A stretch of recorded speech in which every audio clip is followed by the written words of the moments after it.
Dr. Eric Kelly III and a host of phenomenal speakers from all around the globe for this 7-day virtual event that you don't want to miss. The mission of the Black Business Expo is to raise scholarship money from kids all the way from high school all the way from college. The Black Business Olympics is one of the largest Black business showcases in the world. It is an opportunity for businesses and companies to showcase their businesses globally. We are going to be giving away laptops up to $5,000 away to students. Again, I'm Olivia Appleberry, the founder of 2 Cents Finance and one of the speakers for the expo. I am so excited to see you there. For more info, go to www.blackbusinessexpousa.com or call 919-308-9090 and hope to see you there. I am Black Business.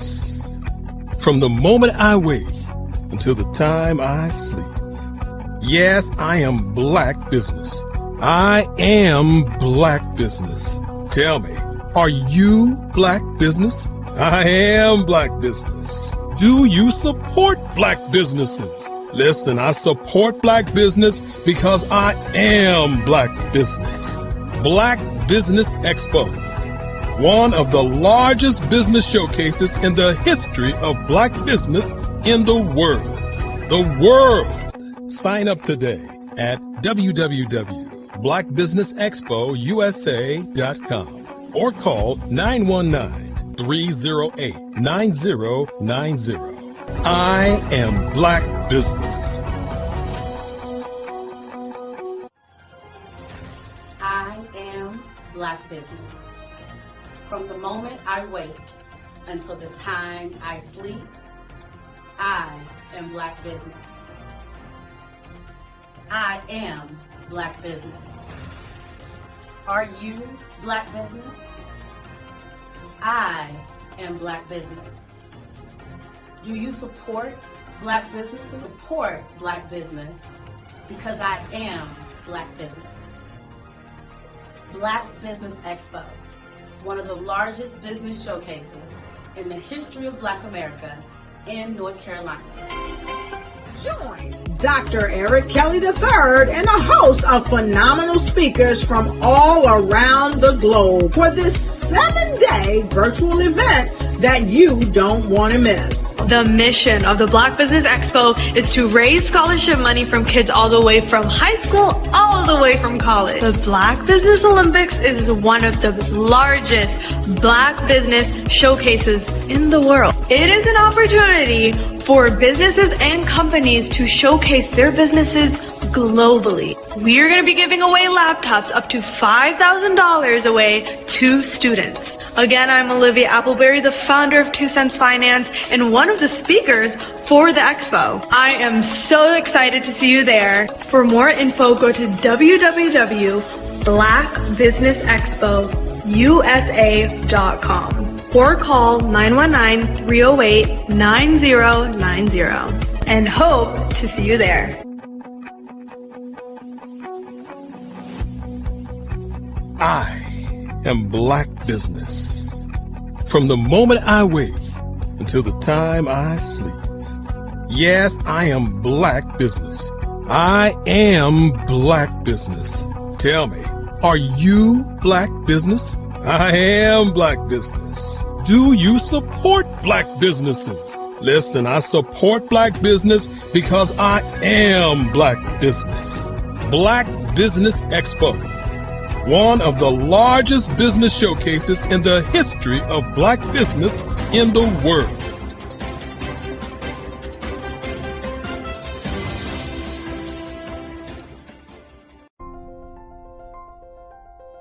What if you could build your own city? A place where every child can find nurturing people to help them achieve their full potential. A place where every adult can access job training support.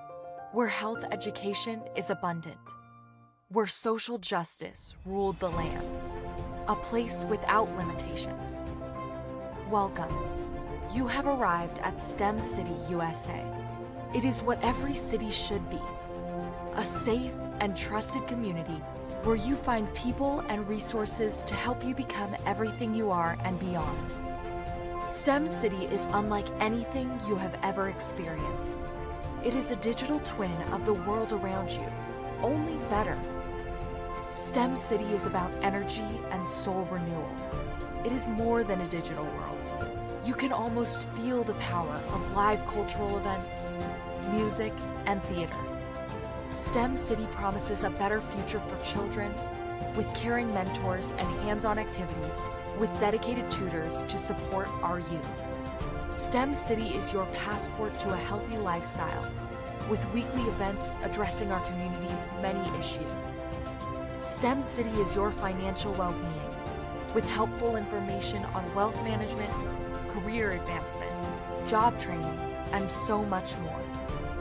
STEM City is the community you deserve. It is the city where your dreams can come true. STEM City USA, a place in the sky that is accessible to all who reach for the stars.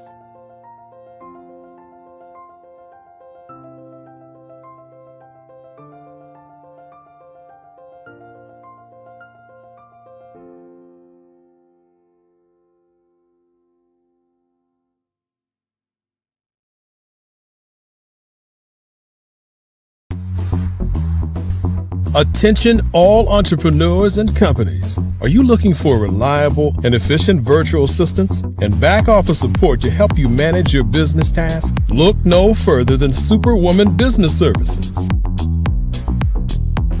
Our team of virtual assistants provides a full range of administrative support services, including operations management, social media marketing, and much more. We also offer website design services to help you create a professional online presence that reflects your unique brand.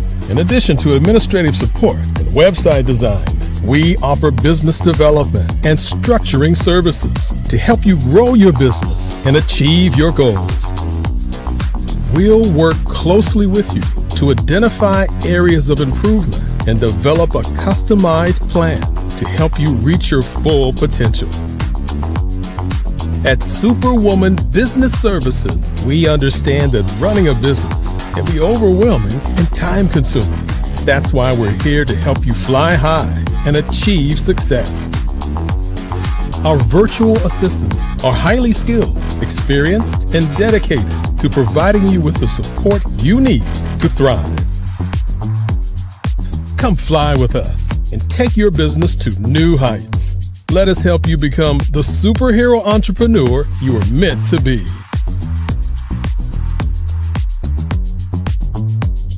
Contact Superwoman Business Services today to learn more about our back office support services. Come fly. Did you know women represent just 3% of Fortune 500 CEOs and less than 15% of corporate executives at top companies worldwide? Have you wondered what the secrets are to getting into the top ranks, whether in the private or public sector?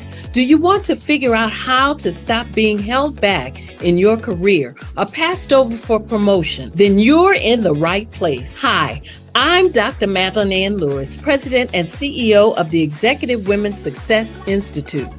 I have decades of experience in the military, the federal government, and corporate America, and my mission is to help women succeed and tap into their full potential. I want to reach 1 million plus women around the world to become the leaders they are meant to be.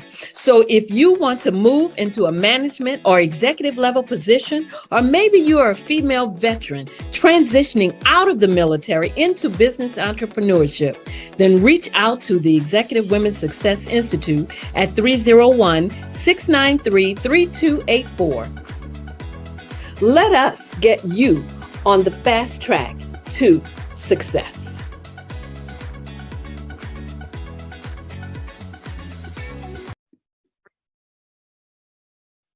Hello, I'm Dr. Madeline Ann Lewis, President and CEO of the Executive Women's Success Institute. And my genius is helping women accelerate the path to success.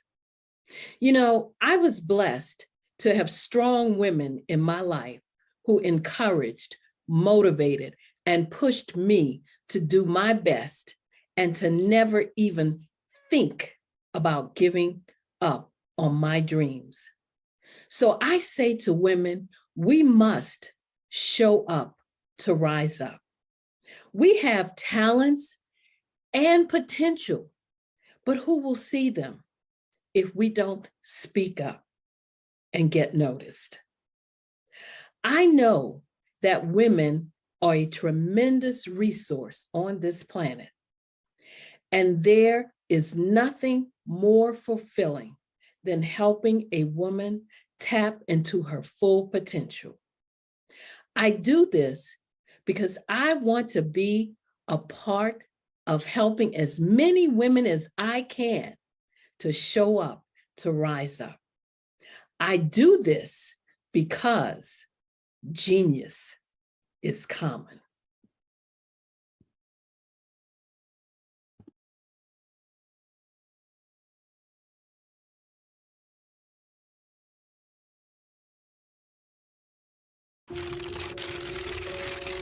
Bravery is not the absence of fear, but the ability to overcome it. We stand for those who defy suppression, who speak out, and those who walk the road less traveled. Everyone deserves to be seen and their voices to be heard. We're sparking a movement, growing a community of creators united by the desire for freedom, choice, equity, and ownership. At Fanbase, it's all for one and one for all. We support each other to guide, promote, and uplift you in a place where you can unapologetically be yourself. A place where your voice, ideas, and creativity are not just welcomed, but celebrated. We are Black founded, minority funded, and supported by a diverse, inclusive, powerful community that believes in the strength of authenticity and individual choice. Regardless of success or background, we welcome you, the marginalized, the underappreciated, the successful, the superstar. We're for all who seek a space to express themselves freely, where they are rewarded for being their authentic, true self. We transcend labels because only we have the right to define ourselves. We are built for the brave, the culture, the creators, and for the future where everyone has a power to shape their own destiny, where all are empowered, voices are amplified, and freedom is embraced. For the first time, you have a chance to own the platform you helped make popular. It's a revolution, a movement in how we connect, create, and share. Everyone is a creator, and everyone has a fan base. Here, you can be you without limits.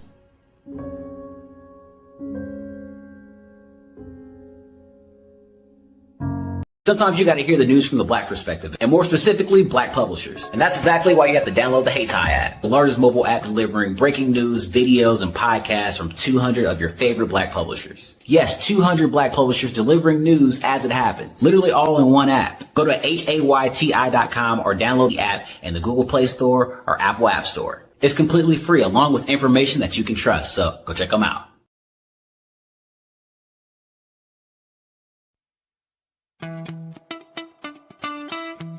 How many times have you been asked to help someone you didn't even know, a student, a business entrepreneur? Or did you ever even ask, where did they end up?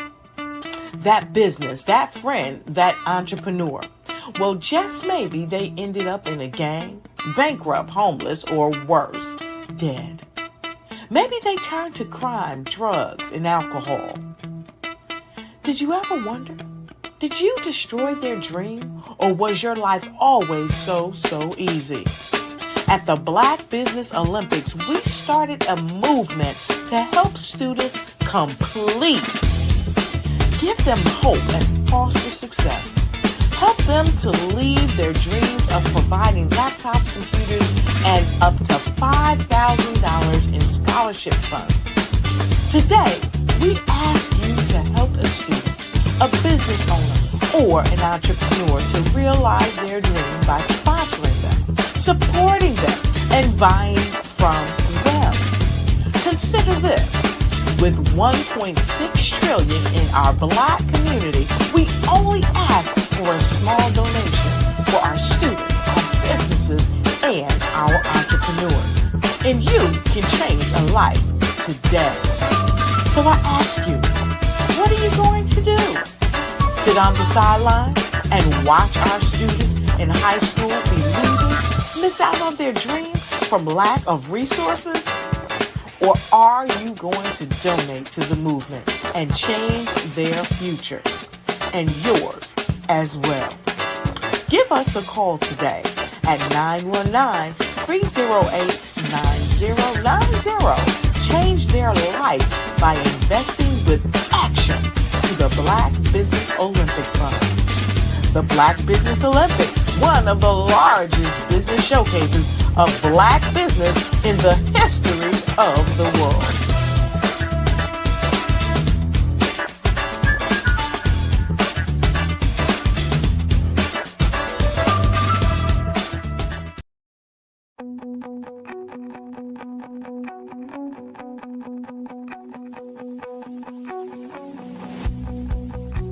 I am Black business.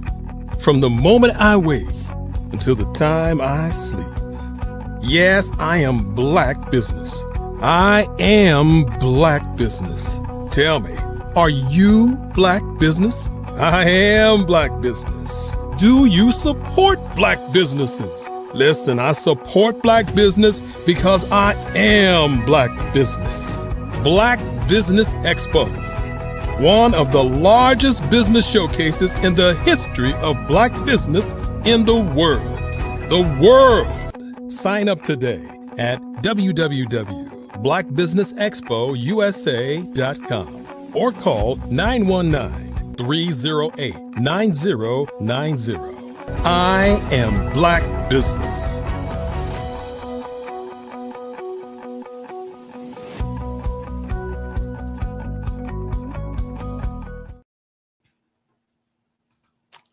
Good day, business owners, entrepreneurs, thought leaders, and corporations. Welcome to the Black Business Network. My name is Clarissa Williams, and I am your business moderator for this afternoon on the Black Business Network. The Black Business Network is a 24-hour business network showcasing Black businesses, Black owners, entrepreneurs, and thought leaders worldwide. We have speakers from North Carolina, London, Singapore, Africa, Japan, and cities all over the United States.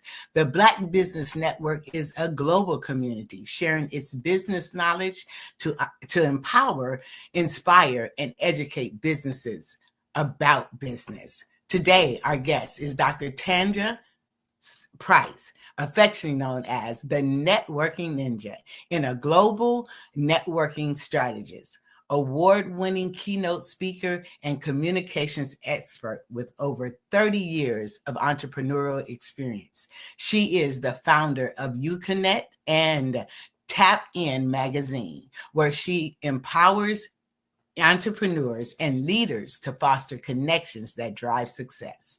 Dr. Price, can you tell us a little bit more about your business?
Hey. you so much, Mrs. Williams, for that amazing introduction. I was just, before I knew I was muted, I just wanted to, just let our viewers know that I am the founder and owner of Tapped In Magazine, which is a global publication that helps amplify the voice of entrepreneurs to make sure that they're seen, heard, and noticed. Our publication, we have over 700,000 plus online distributions. But one of the amazing things about our publication is that we're just not a magazine publication. We're more of a statement. We want to make sure that once that publication lands into the hands of your prospects or your clients, that we want to make sure that it really amplifies the voice and your passion of what you actually are doing. It is a brand recognition that we want to make sure not only just they are seeing it, but it is seen worldwide.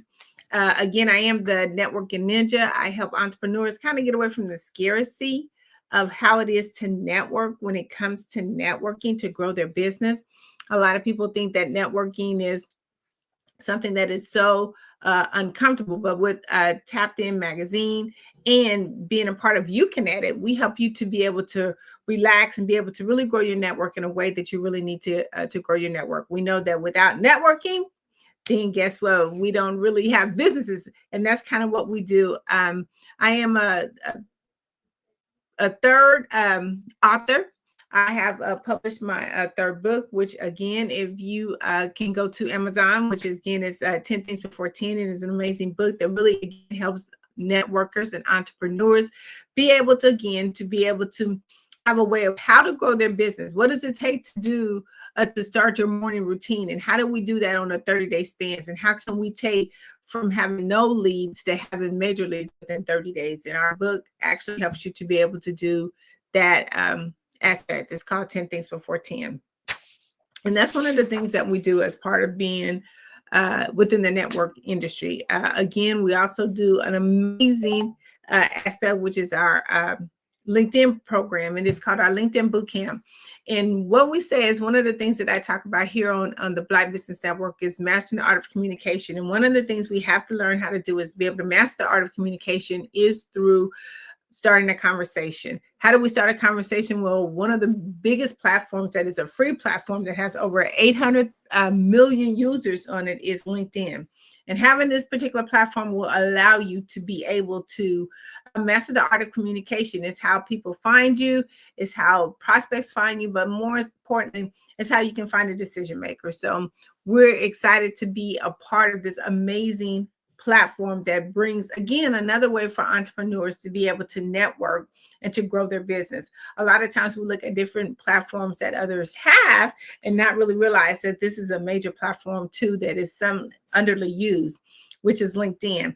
But our program shows you how to use that effectively and efficiently to grow your business and how to get leads authentically, sometimes without having to do a lot of LinkedIn ads. But it is a major platform that, again, it's so underly used. And with our platform and program, we help you to do that. Along with, again, with the digital platform, with our magazine, which is Tapped In Magazine, we kind of combine both of those. You look at the digital aspect of it, and then you look at another part of the aspect of how do I really grow my business? And this is one of the ways that you do it through this amazing platform. So our program is called You Can Edit, and I'm so excited to be here, Mrs. Williams. Well, thank you for that. Thank you for sharing. You're doing amazing things. So tell me this, what inspired you to become known as the networking ninja? Well, you know what? It actually was given to me through one of my clients. I was just one day really showing them different ways of how to network. So I was doing a women's group, and it was we were doing them like in Oklahoma, because I'm out of Oklahoma, and we were doing them maybe I'm gonna say 3 or 4 times a week. And we would have amazing groups of people come. But one of the amazing things about our group is that we would bring all these women together and we would talk about the objectives of how to really grow their business, what made things, work and tick, and how do we overcome these objectives. So as we were fostering, going along through that, one of my clients said, you know what?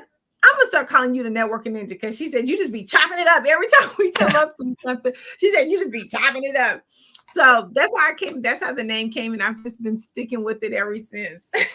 It's very appropriate with all of the accomplishments that you have had over the years. So how did you first discover the power of networking, and how has it shaped your career? Oh my God. Let me tell you, we all need networking. A lot of us think that, we don't need networking, but if we don't have clients or nobody to network with, guess what? We can't grow our business. But really how it started was kind of back in the day, I was working for a financial company and I had to get through the old phone book is what they call it. That's different now today. We have the internet, but back then we had the phone book, the yellow pages, and they was like, here's your job. It's on commission only. You have to go and figure out how do you make this thing work. So I started opening up the phone book, going through A, B, and C. And that's really how I really discovered the power of networking, because I knew that how do I get leads? I didn't know. I mean, I was so new to the sales industry at that particular time. And just coming out of, high school before I was going into college, got this job. And I was like, I don't know how to do this. And they gave me this book, telephone book, my lead book, which was a yellow page book, the yellow phone book. And that's how I really became the power of networking. But as I grew along, I really realized, it wasn't really about me. It was about the client. And how I was building relationships. I started just talking and having conversation with them. And they were just giving me everything that, that was the issue. So that's really kind of how the power of networking came. It was really, and I kind of sometimes don't really like to call it networking, maybe just kind of conversation, because when you really think about it, when you put that word networking on it, people kind of get like a little fringy, but it's really you're having a conversation. But that's how it really started, through the yellow pages. And I started talking, and I just got a gift of gab, and there you go.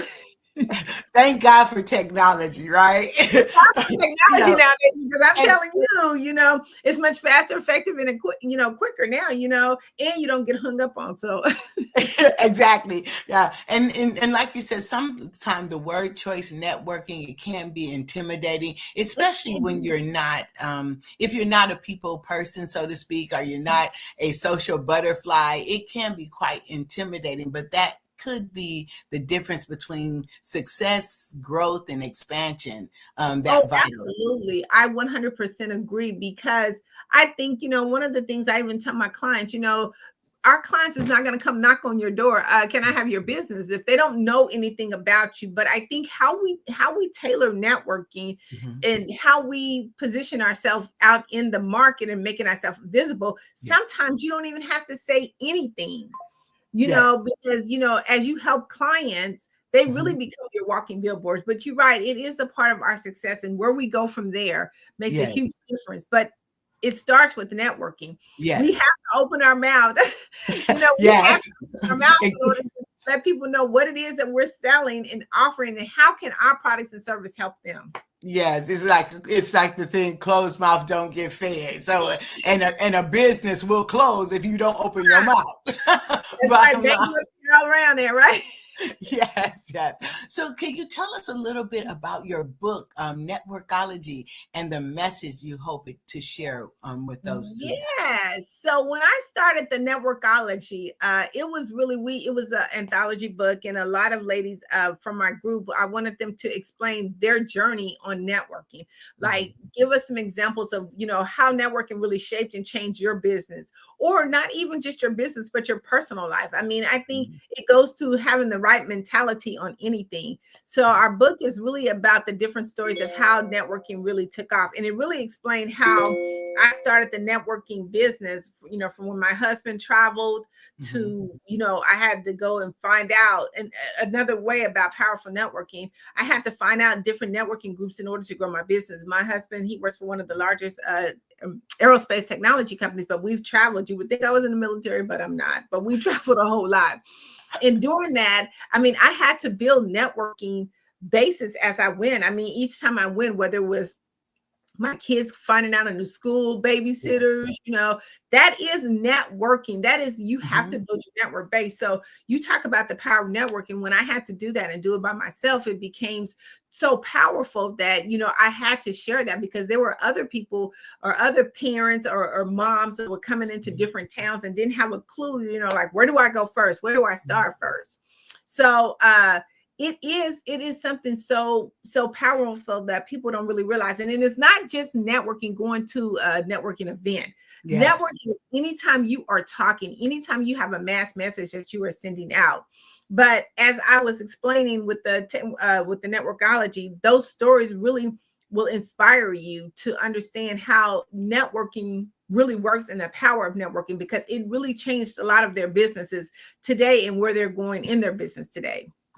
No, that's really empowering and liberating at the same time, because sometimes you think this is something new. We just put big words on small things that we've been doing from the time we were born. We were networking and negotiating really as a toddler. I want that toy, so we've been doing it. And even like you said, we in networking, we build our tribes, we build our support systems, we build, we advocate, we believe in things, and we talk about them. And so it's just the power of effective communication to get the desired outcomes that you want on whatever platform. So it's a multi-layered discipline that we do, and we should not think business it being just because it's a business platform that it should be any different. Just utilize those tools that we've been cultivating through the years and apply them in a space that will allow us to grow financially.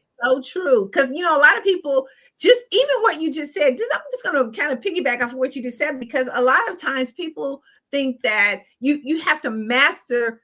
Well, you do have to master art of skill, but you know what? It is from what we already learned, what we've learned as a toddler, things that we learned through school. I mean, even though it wasn't really taught that way, but I think as we move along, it's not really networking. And you know what? At the end of the day, when you're having these amazing conversations with whoever you may be having them with, sometimes it always leads to it anyway. Like, what do you really do? Like, oh my God, I'm so glad you asked. I mean, that conversation comes up. I don't know if you've ever had a conversation and, you just let me tell you, I can go to the grocery store and I can just be talking to somebody, had to say they do the arm length in front of you. I can be talking to somebody and next thing you know, they'll say, oh my God, what do you do? Just from my conversation. And me asking questions. A lot of times, when we think about it too, we always have our hidden agenda.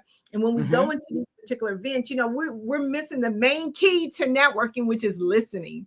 We always have our agenda first. Yes. And we're trying to get our agenda out, but that's not really it. But if we just take the time to listen, you would get so much information. By the time, like I said, by the time I'm done with the grocery store, I've already walked out with 2 or 3 leads. I could be walking the bread aisle, the chip aisle. There's somebody there that's going to say something to you. I mean, you know what? I tell people all the time, you can go and network without saying anything. All you have to do is smile, and somebody's going to smile back and say, hi, good morning, how are you? Now comment on what they're saying. Oh, today is a great day. I mean, they gave you the opening, right? Yes. But and it's like, it's the thing of letting things authentically happen. Just let it happen. Sometimes when we go in with our agendas, we don't leave room for things to happen naturally, because when you have agendas, it put other people on guard, because what do you really want? You really, but if you just flow with who you are, how you are, with an authentic product or service or whatever, your gift, your business, it'll make room for you if you do what you do and show up as who you are in all of your splendor in that thing that you have perfected.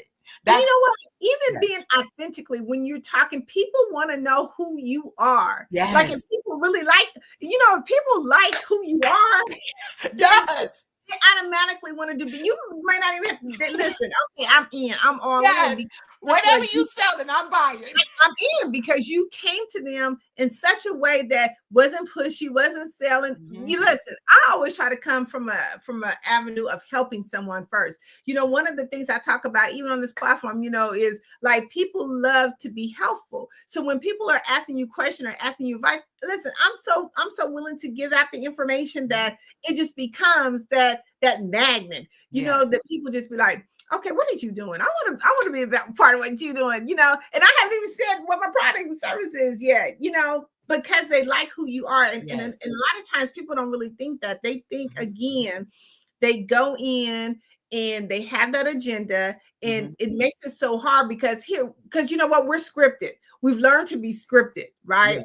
So when you go into networking and you like, okay, I'm sitting here and I've learned my pitch, I know what I'm going to say. And then when you get off key, right, then you didn't mess yourself up, but the other person don't know that, and you don't know how to put yourself back into the mode of just being authentic.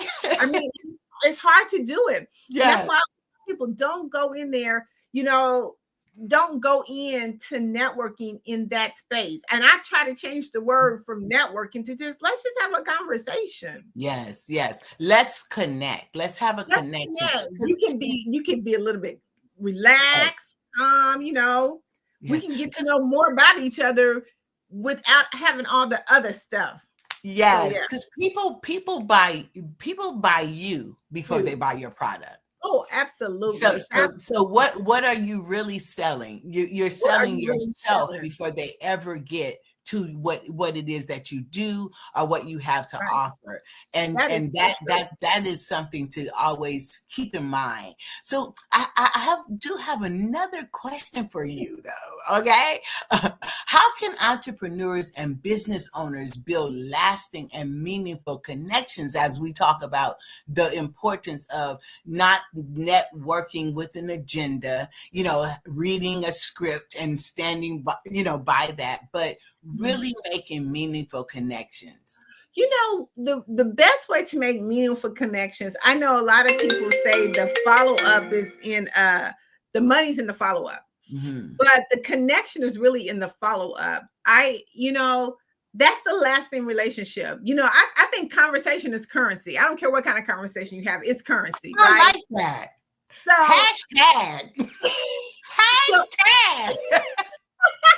I think that following up, not just following up, but follow up. Like for me, and I try to teach my clients to have something relative that when you're talking to people that connects with them to show that you're really interested in something that they're doing.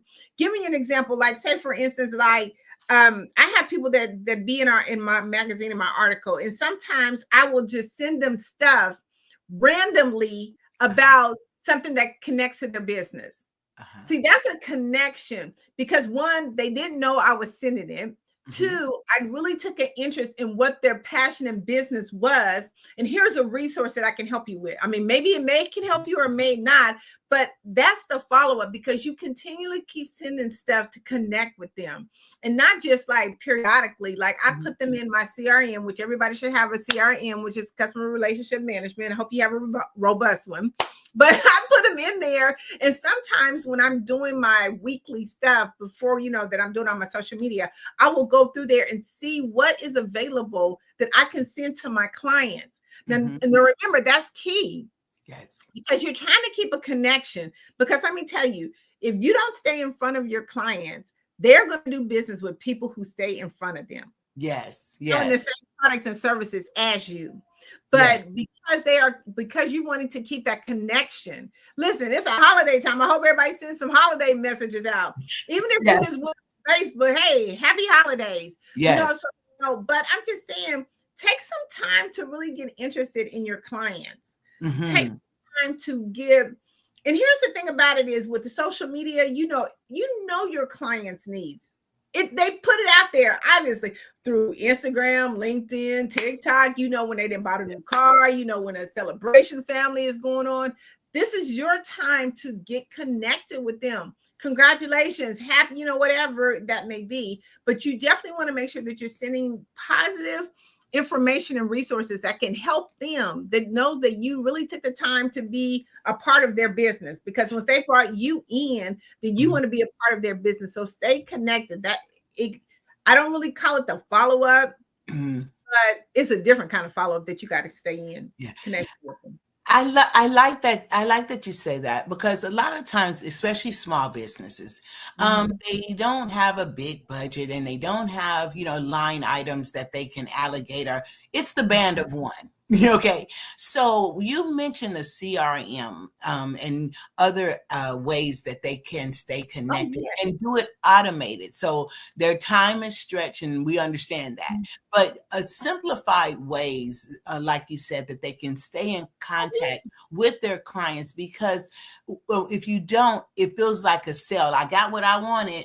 and now you're gone. But we don't look long term. Sometimes I tell some of my vendors, do you want to be one and done, or do you want to make it be, listen, I got a fleet of vehicles. So do you want to make one repair, or do you want to, make this? But here's the thing: is that once you bring somebody in, and I like, listen, you become family when you come into you become family. Yes. And it is important. People think, well, even in the CRM system, you guys, you can put in there their birth dates, their anniversary dates. You don't really realize how that really means to a client that you sent them that information. Or listen, everybody should have a resource data bank. Everybody should. I talk about that all the time, even in my training. You should have a resource data bank. Remember, when you go networking is not for you, it's for the next person. You need to be finding out what's trendy, what's going on, because you want to be that one-stop shop, right? So as you're getting this information dumping it into your resource data bank, what are you doing with it? You got to give it to your clients. Hey, guess what? Did you hear about the latest trend that's going on with AI? Or did you hear what's happening with, Google? I mean, like, sometimes your clients are a lot really busy. I mean, we're all busy, but sometimes as you're trying to keep that business going, because let me tell you, once you get one good customer, sometimes you ain't got to get no more. Right. You kept that good connection going on with your client. And they're like, oh my God, you know what? This is going to be something coming up. Google. Okay, guess what? Now I know what's happening on with Google. Now I know what's happening on, you don't have to get into the politics and nothing like that, but you can keep a current flow of stream of information and communication going with your client at all times. Absolutely. When I tell you, you are dropping some gems and some nuggets, I tell you, these are priceless, just gems that we can pick up. And the coaching aspect is the amazing thing about this platform and this network. So tell me, what is the mission and vision behind Tapped In Magazine, and how has it impacted businesses globally? Oh my God. Listen, when I started Tapped In Magazine, I started it to change the networking space. I wanted to be where, or let's take this back. I started to change the networking space, but what happened was when I was doing all these amazing women networking groups, a lot of the ladies would say, nobody's supporting me, nobody's promoting me, nobody's this and that. And see, it kind of goes back to the power of networking, but it goes back to once you come into the family, you family, right? Yes. And this is how we have to make sure that we're staying consistent in front of our clients, but they would never promote. So I said, you know what? I'm gonna find a way for ladies to start promoting one another. We got to stop this. Like, you have, conferences, nobody shows up. You put on whatever program, nobody shows up or buys into your program. So I decided again to change the networking space. So I said, guess what? I'm gonna put everybody on the front cover of my magazine. And if I put you on the front cover, you have no other choice. You really do. You have no other choice but to promote. And you're gonna do it anyway. I'm on the front cover of a magazine. Guess what? I'm gonna show everybody. You want the world to see it. And when I started it, we started off, little by little, but then the concept really grew. And I said, you know what? As I started seeing people getting on stages, they were getting anthologies, they were getting training programs. I mean, all through my publication, I said, guess what? We're going to do this thing even bigger and higher. So we started getting collaborations with like Sheen Magazine. We start going to big events like the Essence. And, we started doing bigger things, and we started collaborating with other companies in stage performance programs, and it just grew. So now, we started out, we probably didn't even have 5, subscribers. Now we got over 700,000 plus, and we're global. Wow. So we started moving on a really exponential way, but you know what? We wanted to make sure that entrepreneurs' voices was amplified, that their stories meant something, that they just didn't land on pages. So now we turn this not just a magazine, this is more of a statement piece, because you need something to make sure that you're visible. And a lot of us wasn't being visible. And here's the key thing about it is when you were thinking about the publication, listen, we can't afford to be on a Forbes or something of that nature. We wanted to make it so cost effective that, you could integrate that into your marketing plan. I hope everyone has a marketing plan, but you can integrate that into your marketing budget, because if you're not visible, Yes. Nikki Giovanni said it the best. If you are not visible, people are going to do business with someone else who is doing business, the same kind of business as you, but those who that they see the most. Yes. So you got to make sure that you're visible. And I try to really strengthen that with mastering the art of communication, because that magazine piece, again, it is a magazine. It is global. But guess what? It makes a statement. And we want to make sure that your voice has a strong, powerful statement, that your brand really speaks to itself in that magazine. Yes. So that's kind of how it started. And that's where we've been. I mean, it's been amazing. Like I said, we have seen so many amazing results come from that. I mean, some have started their own publications. Some have started their own book series. A lot of them have been anthologies. A lot of them have been speaking on stages. I mean, we got people that are going into the corporate space. We even had a lady from our publication get her own cooking show. Wow. So again, we're nurturing those relationships as they come along, because we understand the power of networking. So when you come into a Tapped In magazine, it's not just, okay, here's a magazine. No, we want to show you how to market it. Yes. Because we have to learn how to market it. We want to show you how to master the art of communication. There's a platform, again, we have our LinkedIn Bootcamp that has 800 million users on it. You guys, that's a free platform that is so underused that a lot of us don't really realize that the decision makers are right on that platform. Right. So we a lot of different ways of how to use that publication and how to brand yourself. So we kind of took on the space from the publication aspect of now we're doing more marketing and branding. We're going to be your PR agents, and we're going to really show you how you get your voices where they need to be and get them in the front of the people who matters the most, you know, your target audience. So that's kind of really where we're going. That's how it started. And, you know, we're so super excited about it. We have a edition each year. Now we're able to do what we call the Lifetime Achievement Award. And that's been something really exponential that we did. But, you know, we really want to make sure that we have meaning and purpose behind putting that Lifetime Achievement Award together. So, you know, that's an amazing accomplishment and honor, because, you know, we have put our heart and dedication and soul into what we're doing and giving back, and understanding the meaning of giving back and what that does to the power of networking. Absolutely. And you know, it's as I'm listening to you and the evolution and the 30 years of investing over time to get to the place where you are now. And some in this microwave society, this instant, you know, AI make it do what it do right now.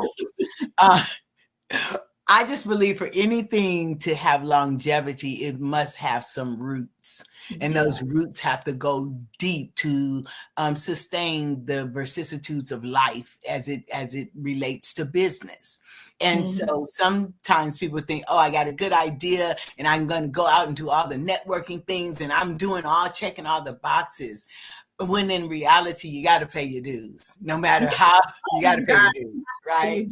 You have to pay your dues. You got to give back, because giving back, listen, I always tell too, the major thing when it comes to this whole thing is that we can't do it by ourselves. No. You cannot. So if people think that they can do this thing by themselves, listen, you are mistakenly wrong. It's going to take others to help you to get to where you're going.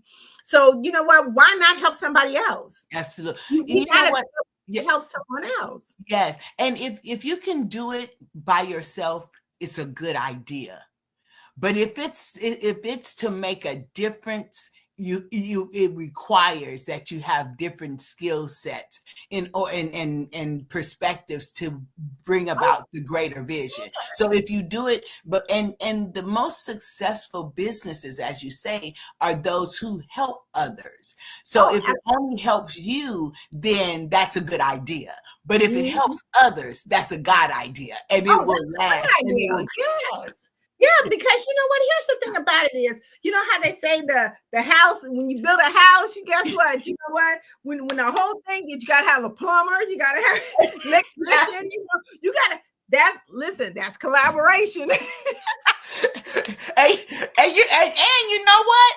And sometimes I liken like a new business. Sometimes you use what you have when you're starting out, but as you begin to scale, you'll understand that your business can no longer support or sustain novice. So now you're going to have to invest in in people that are really skilled. Yeah, I can put it together, but I need someone to know how it should be put together. When you get to certain points, you do the best you. And that's so true, because a lot of times, you know what? I don't ever think, listen, I'm networking ninja, but guess what? I still learn a whole lot from a lot of other people that are, you know, listen, we have to have room in our cup to make sure that we can pour into our cup. Okay. And we have to be able to invest in us. That is the power of networking. That is, you know, how we can grow, like you said, exponentially, because we have to be like, listen, we have to know that there's other people that paved the way, okay, to get to where we're going. And it's okay to learn from someone else. Yes. We have to learn from someone else. Yes. You know, I always say, you know, who I'm going to learn from today? You know, what lesson I'm going to learn today? We got to be willing to learn every day. Yes. And then we can take that information, and guess what? We can share it to somebody. We can pass it to somebody. And that's how we grow. Absolutely. Absolutely. Listen, Dr. Price, it has been absolutely a pleasure to spend this time with you and this fire chat. I hope that we can do this again. I'm going to talk to you about doing some things. No matter how high you go, you can always grow, right? So listen, yes. So I am going to see you on the other side. All right. Yes, thank you. Listen, thank you so much. I appreciate you, Miss Williams. Oh, my pleasure. All right. You are in the right place at the right time. The Black Business Network opens again for its Black Business Olympics, a 24/7 broadcast on business, strategies, global branding, social media marketing, finance, advertisement, and much, much more. Featuring the top, most powerful entrepreneurs and speakers and thought leaders from all around the world as they gather together for this phenomenal event. Join the Black Business Network streaming live into the metaverse, STEM City, USA, Black Multiverse, Pod TV, Roku, Hulu, iHeartRadio, Apple TV, YouTube, TikTok, Instagram, Google Podcasts, Facebook, LinkedIn, IBM TV, Spotify, and Twitch.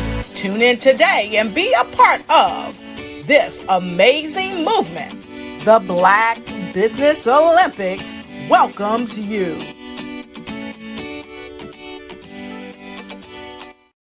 Now. I am Black Business. From the moment I wake until the time I sleep, I am Black Business. I am Black Business. Are you Black Business? I am Black Business. Do you support Black businesses? I support Black business because I am Black Business. Black Business Expo, one of the largest business showcases in the history of Black business in the world. Sign up today at www.blackbusinessexpousa.com or call 919-308-9090. I am Black Business. Bravery is not the absence of fear, but the ability to overcome it. We stand for those who defy suppression, who speak out, and those who walk the road less traveled. Everyone deserves to be seen and their voices to be heard. We're sparking a movement, growing a community of creators united by the desire for freedom, choice, equity, and ownership. At Fanbase, it's all for one and one for all. We support each other to guide, promote, and uplift you in a place where you can unapologetically be yourself. A place where your voice, ideas, and creativity are not just welcomed, but celebrated. We are Black founded, minority funded, and supported by a diverse, inclusive, powerful community that believes in the strength of authenticity and individual choice. Regardless of success or background, we welcome you. The marginalized, the underappreciated, the successful, the superstar. We're for all who seek a space to express themselves freely, where they are rewarded for being their authentic, true self. We transcend labels because only we have the right to define ourselves. We are built for the brave, the culture, the creators, and for the future where everyone has the power to shape their own destiny, where all are empowered, voices are amplified, and freedom is embraced. For the first time, you have a chance to own the platform you helped make popular. It's a revolution, a movement in how we connect, create, and share. Everyone is a creator, and everyone has a fan base. Here, you can be you without limits.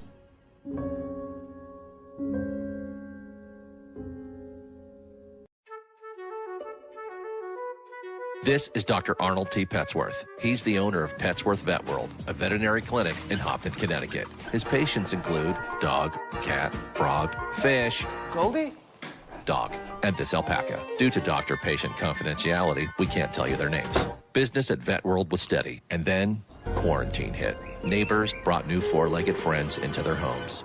Bunnies. Bunnies everywhere. Dr. Petsworth welcomed these new patients with open arms. The only problem? There were more appointments than he could manage. That's when Dr. Petsworth turned to his American Express business card, which offers spending potential that's built for his changing business needs. He decided to hire a new assistant, Julio, and with spending power built for business purchases, he used his card to furnish a new exam room. Together, Dr. Petsworth, Julio, and American Express Business made sure all the pets of Hopton got the love and care they deserve. And everyone was happy.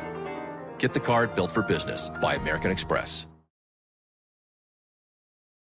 Over the past few years, we've seen the growth of existing and new initiatives focused on financial inclusion, building global networks, and reducing the wealth gap in response to the idea there's not enough seats at the table. Whether their outcomes are to increase the representation of Black executives on corporate boards, ensure an inclusive global economy, or to create new U.S. African commercial pathways, the strategies are often carried out by separate programs. The question is, should they be? With the continent of Africa being home to more than half of the world's fastest growing economies, the youngest workforce, over 400 companies generating more than $1 billion annually, 700 generating more than $500 million annually that are poised for growth, and being the destination of nearly $5 billion in venture capital in 2021. Diversifying U.S. and Africa commercial engagement by building bridges between African businesses and their U.S. diaspora should begin being seen as mutually beneficial. From helping to reduce Africa's enormous capital gap to catalyzing two-way trade opportunities, the COVID-19 global pandemic hopefully has taught us that global challenges and opportunities are more interconnected than we thought. During the pandemic, African companies like Unicorn Flutterwave, insurance provider Reliance Health, ride-hailing app Yasir, and 54Gene, the continent's first bank of DNA on people of African descent, proved that when African companies have access to networks, capital, and information, they grow big, grow fast, and create solutions that are valuable to the world. This is why Be Direct was created. We are the first U.S.-based but African-centric board preparedness and board search company designed to connect U.S. Black talent and corporations to African businesses. Unique and fundamental to Be Direct's success is our process of helping board candidates adapt their experience and networks to an African context before they're connected to high-growth companies that are looking to locally and globally scale. From our focus groups with African business execs and government leaders, we don't ignore the sentiment that business is easy, but people are hard. Having a pool of board candidates with hard-to-access networks and extensive experience across the business life cycle, including successfully raising capital, is table stakes for an initiative like this. So yes, we have that. But corporate or entrepreneurial success in the U.S. does not guarantee success in Africa. Developed alongside industry partners on the continent, our training program, Be Direct Prep, is designed to transpose their experience to create cultural comfort, understanding, and a commitment to helping businesses in Africa scale. Our board governance sessions are African continental and country specific, integrated with cultural awareness and dexterity training, masterclasses led by African industry execs, and mentoring and coaching from African continental based facilitators. But even more unique to Be Direct Prep, We cap off our training program with an immersion trip to help candidates that have not been to Africa before see and feel Africa's complexity and opportunity from African soil. We all know traditional network-based board placement has historically left a lot of us out of ever really being in the paid board pipeline.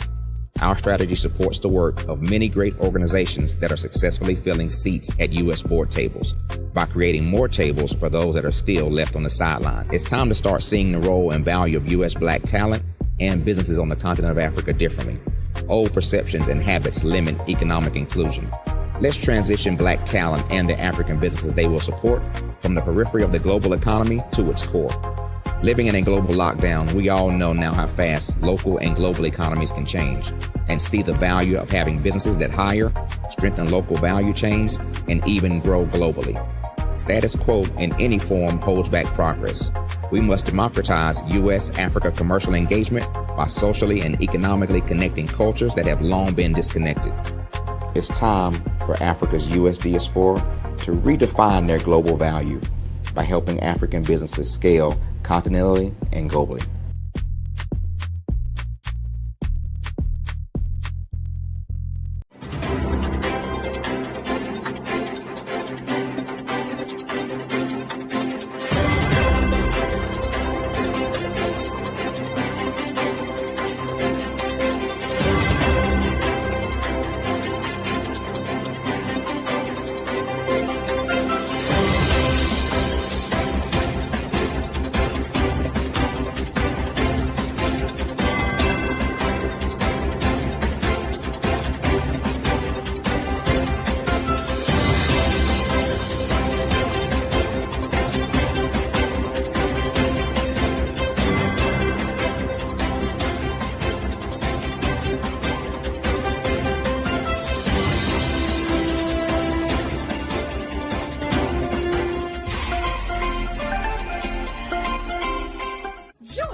Dr. Eric Kelly III and a host of phenomenal speakers from all around the globe for this 7-day virtual event that you don't want to miss. The mission of the Black Business Expo is to raise scholarship money from kids all the way from high school, all the way from college. The Black Business Olympics is one of the largest Black business showcases in the world. It is an opportunity for businesses and companies to showcase their businesses globally. We are going to be giving away laptops up to $5,000 away to students. Again, I'm Olivia Appleberry, the founder of 2 Cents Finance and one of the speakers for the expo. I am so excited to see you there. For more info, go to www.blackbusinessexpousa.com or call 919-308-9090 and hope to see you there. I am Black Business. From the moment I wake until the time I sleep. Yes, I am Black Business. I am Black Business. Tell me, are you Black Business? I am Black Business. Do you support Black businesses? Listen, I support Black business because I am Black Business. Black Business Expo, one of the largest business showcases in the history of Black business in the world. The world! Sign up today at www.blackbusinessexpousa.com or call 919-308-9090. I am Black Business. I am Black Business. From the moment I wake until the time I sleep, I am Black Business. I am Black Business. Are you Black Business? I am Black Business. Do you support Black businesses?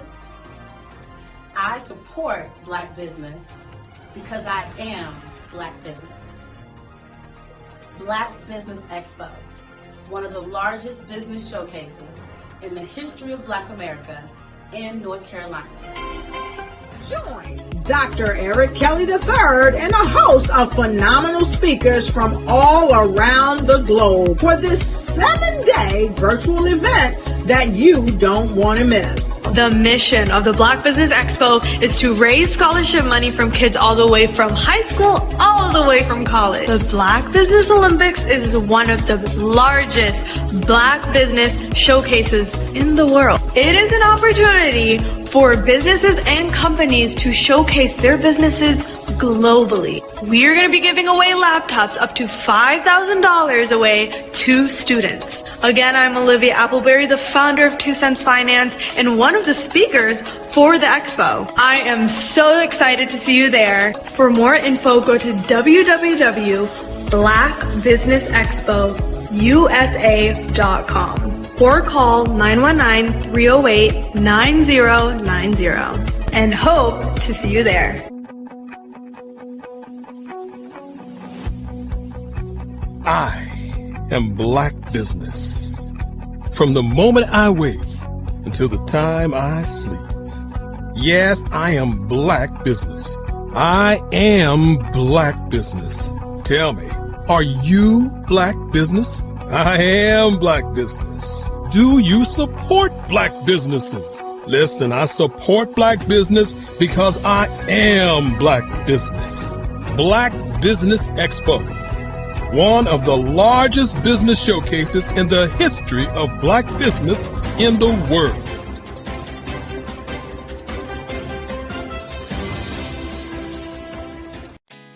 Did you know women represent just 3% of Fortune 500 CEOs and less than 15% of corporate executives at top companies worldwide? Have you wondered what the secrets are to getting into the top ranks, whether in the private or public sector? Do you want to figure out how to stop being held back in your career or passed over for promotion? Then you're in the right place. Hi, I'm Dr. Madeline Ann Lewis, President and CEO of the Executive Women's Success Institute. I have decades of experience in the military, the federal government, and corporate America, and my mission is to help women succeed and tap into their full potential. I want to reach 1 million plus women around the world to become the leaders they are meant to be. So if you want to move into a management or executive level position, or maybe you are a female veteran transitioning out of the military into business entrepreneurship, then reach out to the Executive Women's Success Institute at 301-693-3284. Let us get you on the fast track to success.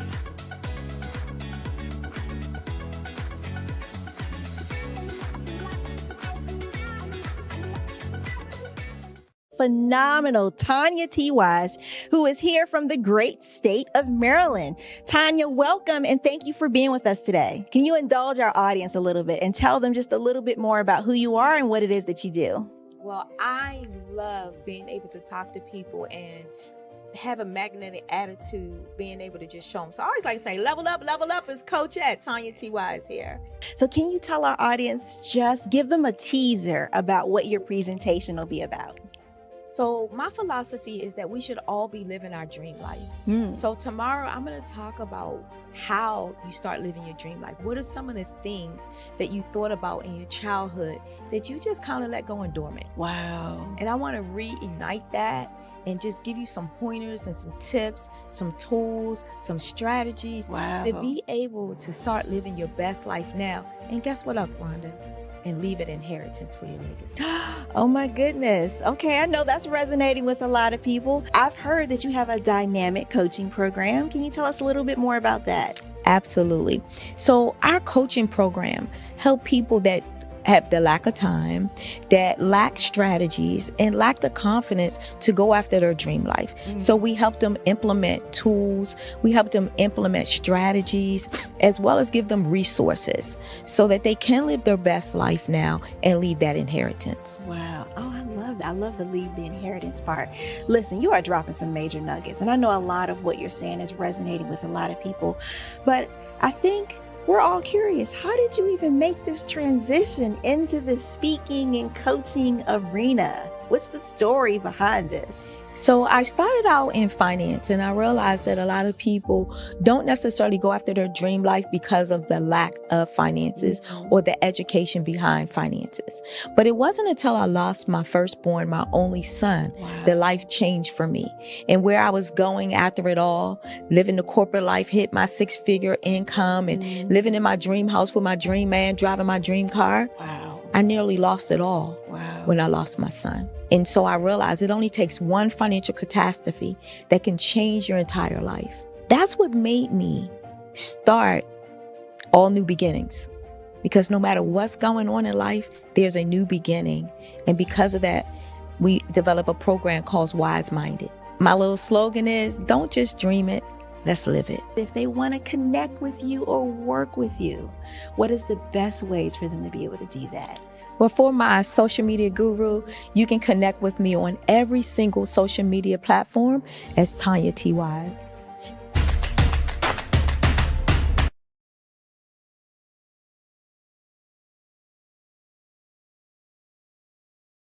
I'm Ramon Ray, founder of Smart Hustle Magazine and smallbiztechnology.com.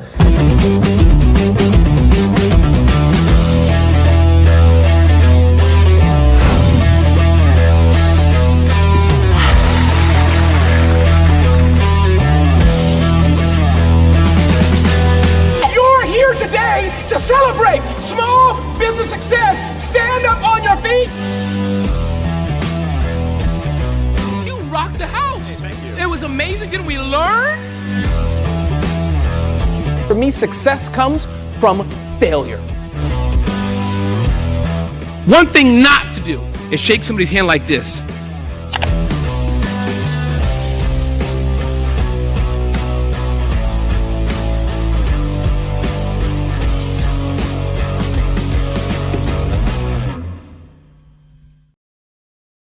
I was born in a little village on the island of Haiti. Many deadly diseases pounded me. It is as if they were on a mission to end my existence on this earth. I refused to give up. In 1983, I left Haiti and came to the United States of America. And I came with $5, 2 shirts. I didn't speak any English. I came to Atlanta. I got a job. I was a doorman. I was a doorman with a dream. What I used to come on stage. I'd rehearse this moment that I'm standing in front of you. That's the power of a dream. Maybe today is the day you begin acting as if you already have it. And then step out with full force. Take a risk. No condition is permanent. Don't let your situation distract you. You are chosen. You are called. You are born for a purpose in this life.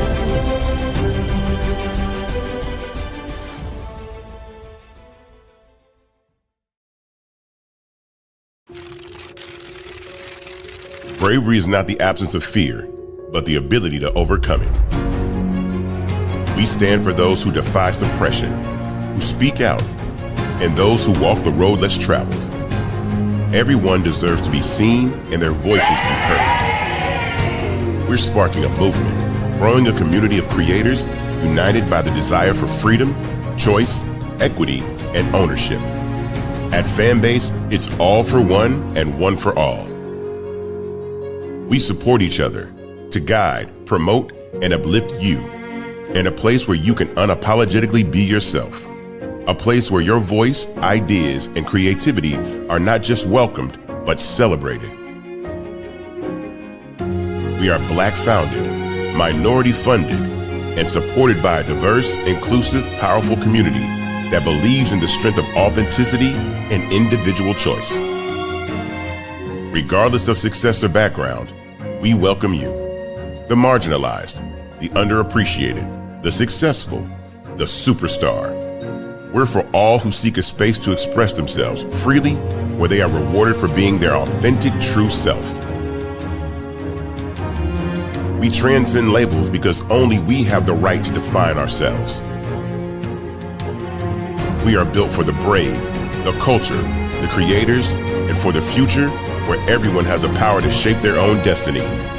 Where all are empowered, voices are amplified, and freedom is embraced. For the first time, you have a chance to own the platform you helped make popular.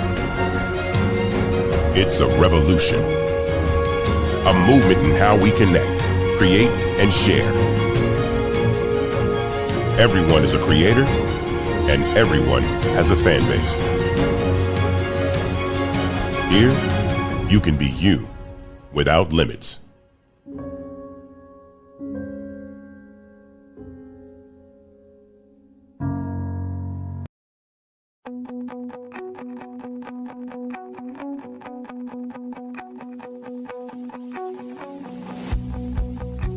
I am Black Business. From the moment I wake until the time I sleep. Yes, I am Black Business. I am Black Business. Tell me, are you Black Business? I am Black Business. Do you support Black businesses? Listen, I support Black business because I am Black Business. Black Business Expo, one of the largest business showcases in the history of Black business in the world. The world! Sign up today at www.blackbusinessexpousa.com or call 919-308-9090. I am Black Business.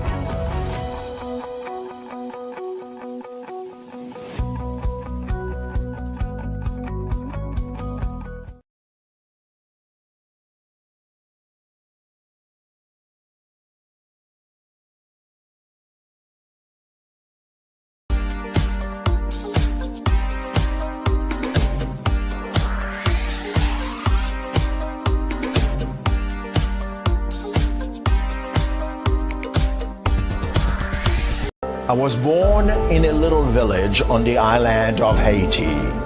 Many deadly diseases pounded me. It is as if they were on a mission to end my existence on this earth. I refused to give up. In 1983, I left Haiti and came to the United States of America. And I came with $5, 2 shirts. I didn't speak any English. I came to Atlanta. I got a job. I was a doorman. I was a doorman with a dream. What I used to do, I used to come on stage. I'd rehearse this moment that I'm standing in front of you. That's the power of a dream. Maybe today is the day you begin acting as if you already have it. And then step out with full force. Take a risk. No condition is permanent. Don't let your situation distract you. You are chosen. You are called. You are born for a purpose in this life.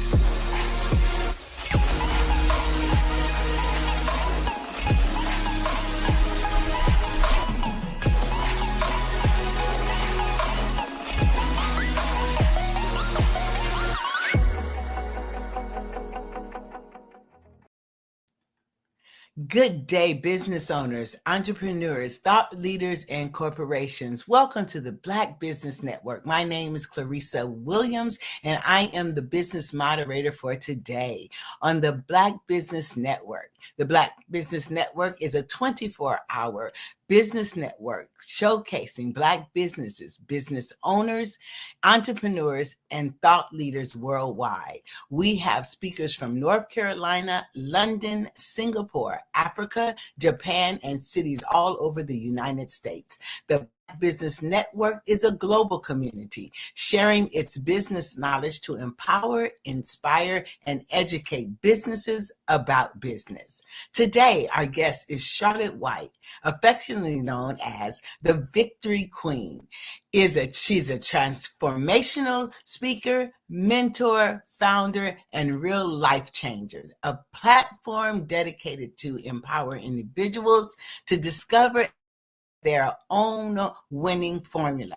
With over 15 years of experience, Charlotte has been inspiring and equipping teams, authors, speakers, and entrepreneurs to overcome challenges and achieve victory in every aspect of life.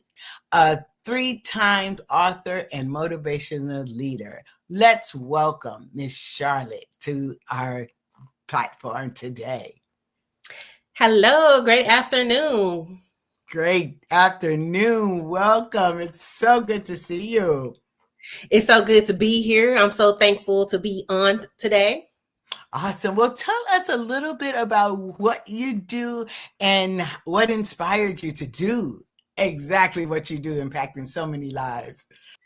Well, I am Charlotte, and I go by the Victory Queen because I used to be known as the challenger, challenging individuals to win in life.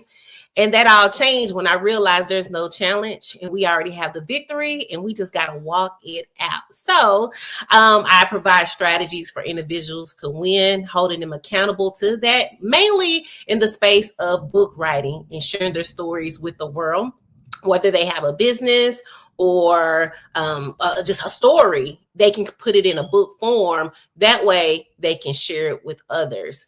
Also, in that, I create teen authors, speakers, and entrepreneurs. So we create teen authors, and they each got to have a message from their book. And with that, they become speakers, right? And then also we show them how to monetize. So that's kind of like what I do in a nutshell. Well, awesome. You're doing some great things here. Listen, so what challenges did you face while writing The It Factor, and how did you overcome it? That's one of your amazing books. Yeah, so The It Factor just relaunched in November of this year. Actually, it used to be an ebook.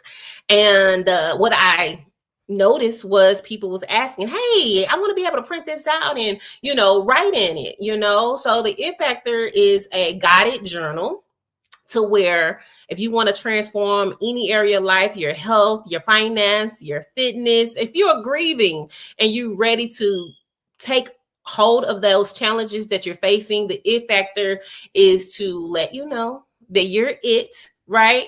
And believe it, know it, dominate it, master it, transform it in any area of your life and it starts with you being intentional about that each and every day. And I'm called to believers and business leaders. So they don't have nowhere to turn to. If their followers see them, out of whack, out of control, they don't think we're normal people, right? We do have issues. So I'm called to those people and have a space, like a safe space. So this is more of a guide for them. They want to hold themselves accountable and be intentional in whatever area they choose and decide. And then, they can do that 21 days and they can do it over and over and over again because, we all have challenges, but people don't think we have challenges because we're in a leadership space. And so I truly believe, so I transformed it into an actual book. So it was an ebook. And that was the challenge that I faced, that people wanted a book. So with that, I felt the energy to pivot and push that even the more out front of everything else that I was doing because people want it and it's a need.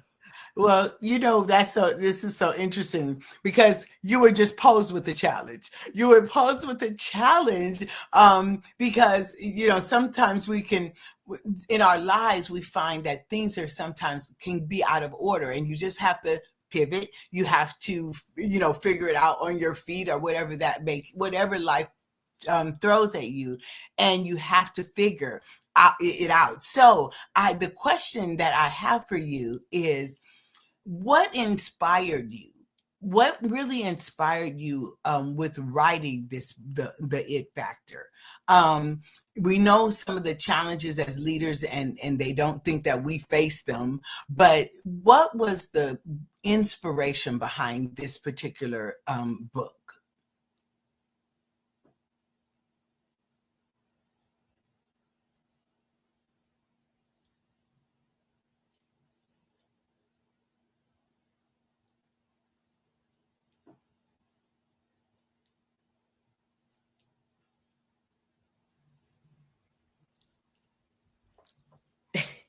I'm here. Okay, no worries. So again, challenges. Okay, so my question is, what really inspired you? We know that life poses a lot of challenges, even when things are out of order. What inspired you to write this particular It Factor, changing it from the ebook to the book itself? What was the inspiration behind it? Okay. I think, some of what I just said, but I Mm-hmm. had a 90-day walking in victory workbook first. And I used it twice in my life. Like I said, I work with teens. So the first time I used the 90-day formula that I created was to help me and my son. So my son was like 16 at the time. He's 21 now, but we didn't have the best relationship. Now, I told you I work with teens. And again, in that space, a leadership space, how are you working with teens, but you have this going on? 90 days was a long time. I did it. I could do it because I felt like it was a need and I had to do it. And, I want it to be doable for everyone. Yes. Right. And so I created the 21 day. So that's why I was inspired, because I really want people to win. I think the reason why I have that burning desire for others to win is because I know what pain is, and I know what it's like not to win, and we can win. We just got to rise up to that occasion, no matter what space we're in. And so that what inspired me is to know that they can. Maybe 90 days too long. Let's do a 21. Yeah, and the 21 days, because it's easy to recycle, and it's easier to reset. So because new habits, new disciplines or whatever, being focused in the space of change is a challenge within itself, right? And so being able to reset and feel like you can get back on quickly and then duplicate it over and over again, as you stated before, is also it allows you to be able to feel like you can achieve the goal quicker. You know what I'm saying? Creating new habits. And teens, them teens. that is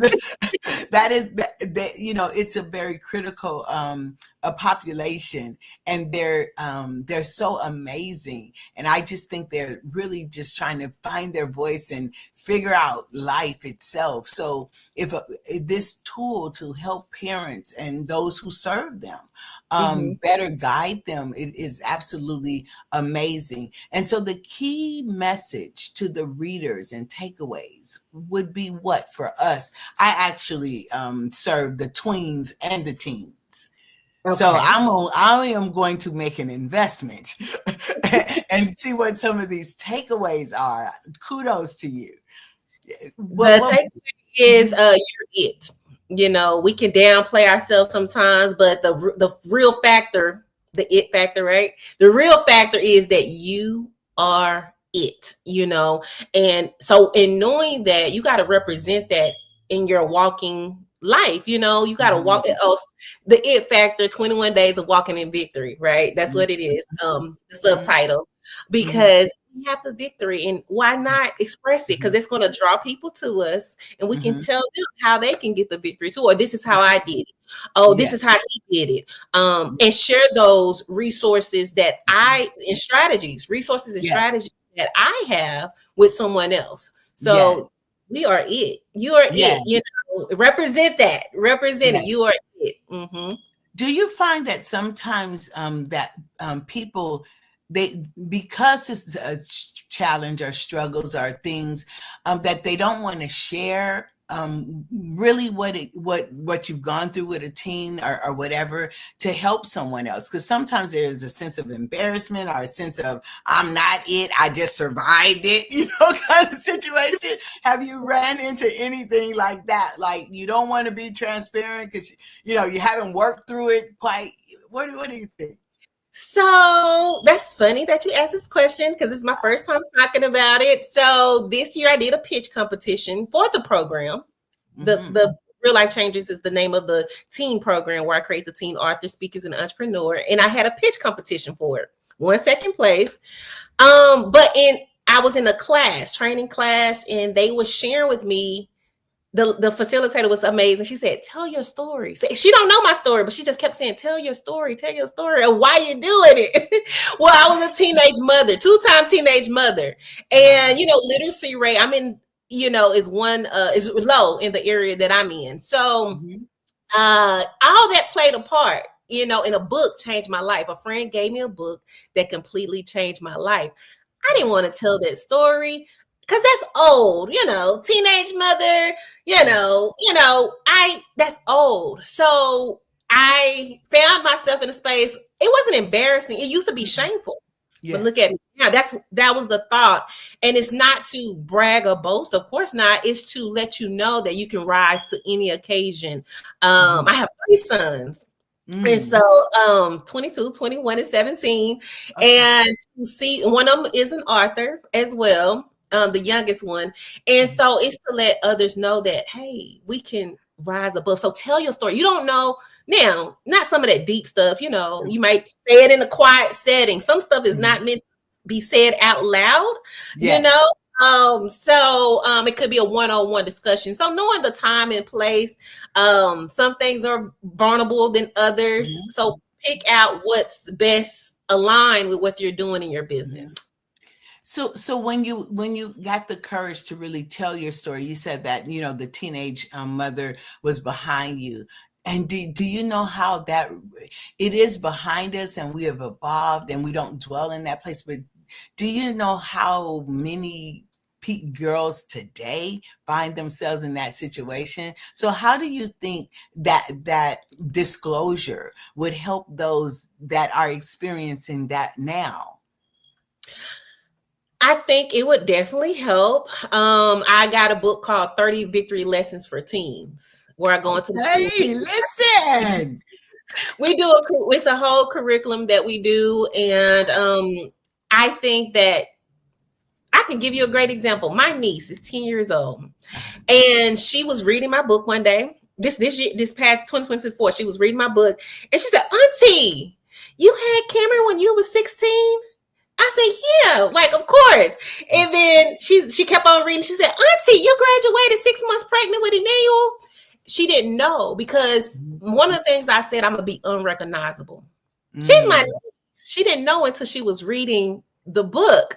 And so I do believe that could play a role. Again, it was shameful back then, but now I have worked, to become better in my life. And so, to be unrecognizable for, so I feel like she let me know that, hey, I didn't even know that she know they were kids, but she didn't know, like, oh my God, really not you, Auntie, So, I think that would be a great example of change. And that's what I'll be evolving to each year. I wasn't the same person. This year has been a fast growing year, especially for my business. With the pitch competitions, the year before 2023, I didn't know what a pitch competition was, So, I think it definitely share with our team, not to downplay them. We was here too, show love to them and recognize, hey, you can have a business too. You can write a book too. What do you want to do? Yes, that is so good, because I think sometimes as parents and as leaders, sometimes I also am a mom of 3 boys. Three boys. They're grown and gone. They real grown and gone. But I was a parent of three boys as well.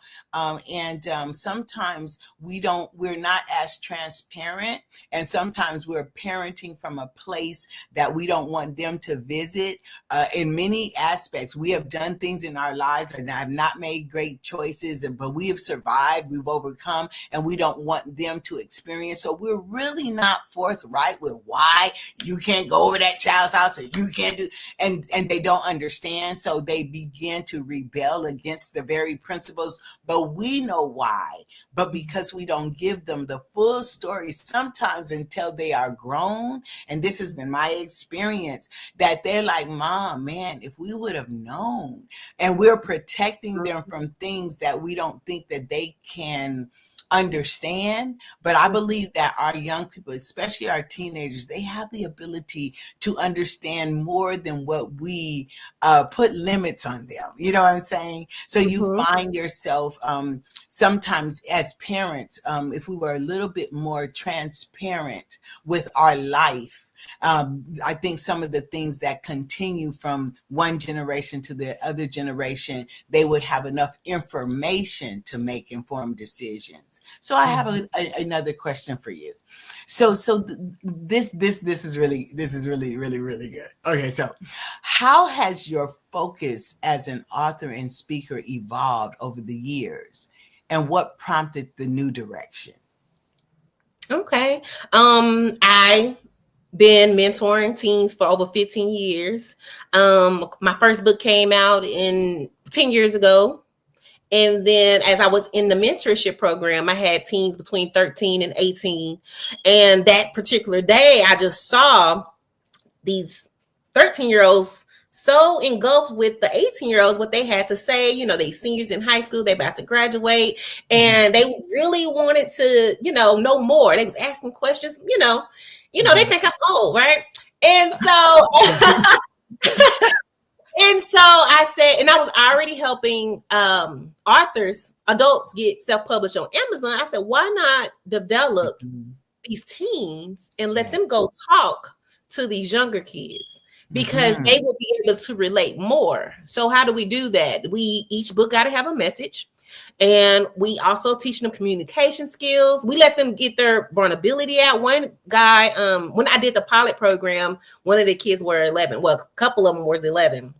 And one of them wrote about divorce, depression. Another one wrote about, hey, I can write a book even though I got dyslexia, things parents don't understand. And it was just so like, whoa, if we just give a platform, if they had a platform, what else can they do? And not only that, they inspired some of these adults that I tell them to sit down and go write the book, that they ain't writing the book yet, like where it's at. And so it's inspiring the community. And that's what I saw. And I said, oh, this is what I'm going to do for the rest of my life. Wow. Because our young people, they do have a voice and they do have thoughts. And oftentimes they're suppressed and they don't have that platform that you have so graciously created for them to emote. So they emote in different ways that are sometimes not positive because they don't have a guided channel to do so. So where are you located, or where are you based out of, and with your programs that you offer? I'm in Dallas, Texas, and hopefully in the next 5 to 10 years I want to go global. Global. Listen, anytime you with the Black Business Network, you already global, girl. You're international. Stop. Listen. That's the goal. That's the dream. There's kids all over the world that can impact their community. It's raining right now. I don't know if you hear that, but it's a little storm here right here. So even with that thought, so for the 2025 year. The question is like, where do you see yourself for 2025? And just want to stay right there with you saying you are in Dallas, but you want to go global. And are your programs in person, interactive? Given the access to virtual, is there room for expansion that way? There will be in the future. Right now with my adult clients, I am building a YouTube over there. So that's for the accountability group there. So that's the goal, to build that in the first quarter, like even the more, pour a lot into that by being consistent on that channel. And with the teens, the goal is to have at least 100 teen authors by May. So we have built the pipeline for that. So that's just the first half. The first half of 2025. That's what I see. And then duplicating that year. Again, it's for the next semester. So duplicate. It's a 12-week program. Okay. So 12-week program, and looking to duplicate that and partner with different organizations and nonprofits. So this summer, that's what I saw.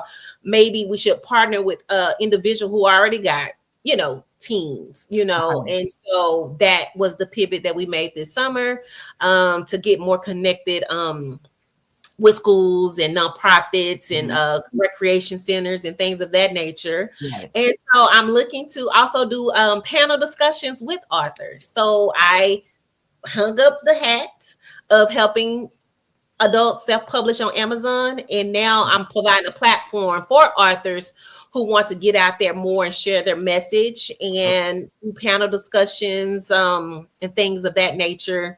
Panel discussions and victory testimonials, where they share their testimonial. If they're not getting interviewed, they'll be sharing their testimonial with us so they can impact somebody else's life. So that's what's going on for 2020. And I'm so excited because my YouTube channel, I really don't know a lot about it. I've been on Instagram and Facebook.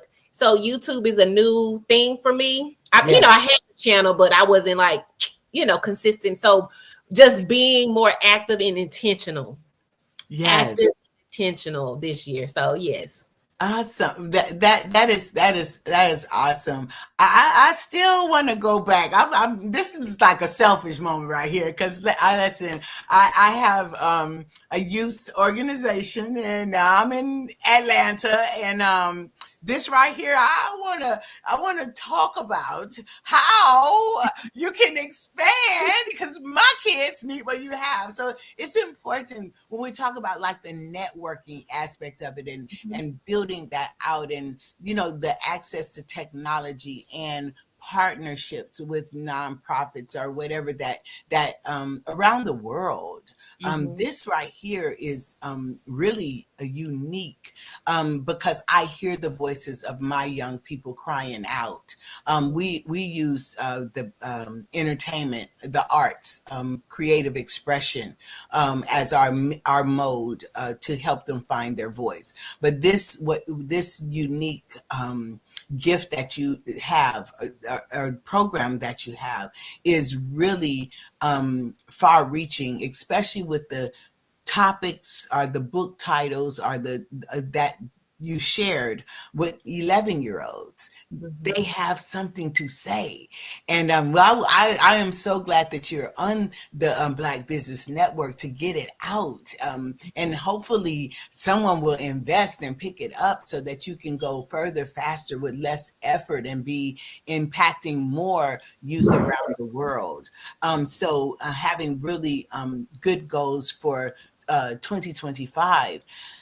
Tell me this: why do you call yourself the Victory Queen? That right there, the Victory Queen. The Victory Queen, because I have overcome a lot of challenges, and I have some strategies for someone else, so they become the Victory Queen of their own life. So we are all Victory Queens, working with ladies, right? The men are kings, of course. Yes. But we already have the victory. We have to walk it out. And what I mean by walk it out, so today I want to start a business. A person who's looking at this and they may not be in business and they want to start one. Well, okay, great. That's the first step. Now, what's the next step? The name and the LLC, and you just gotta walk it out. So you already are that, and just know that. And that's any area, again, of your life. Just business. We talking about personal too, and it goes together. It got to go together, because it's like a union. We can't just be winning over here, and I was that person that was winning in one area and feel like I was losing in another. Okay. Now I feel it's one. Now do stuff go on in the background, on both sides. Yeah, but Yes. it's like now it's still one because I got that Yes. It's balance. balance. Yeah.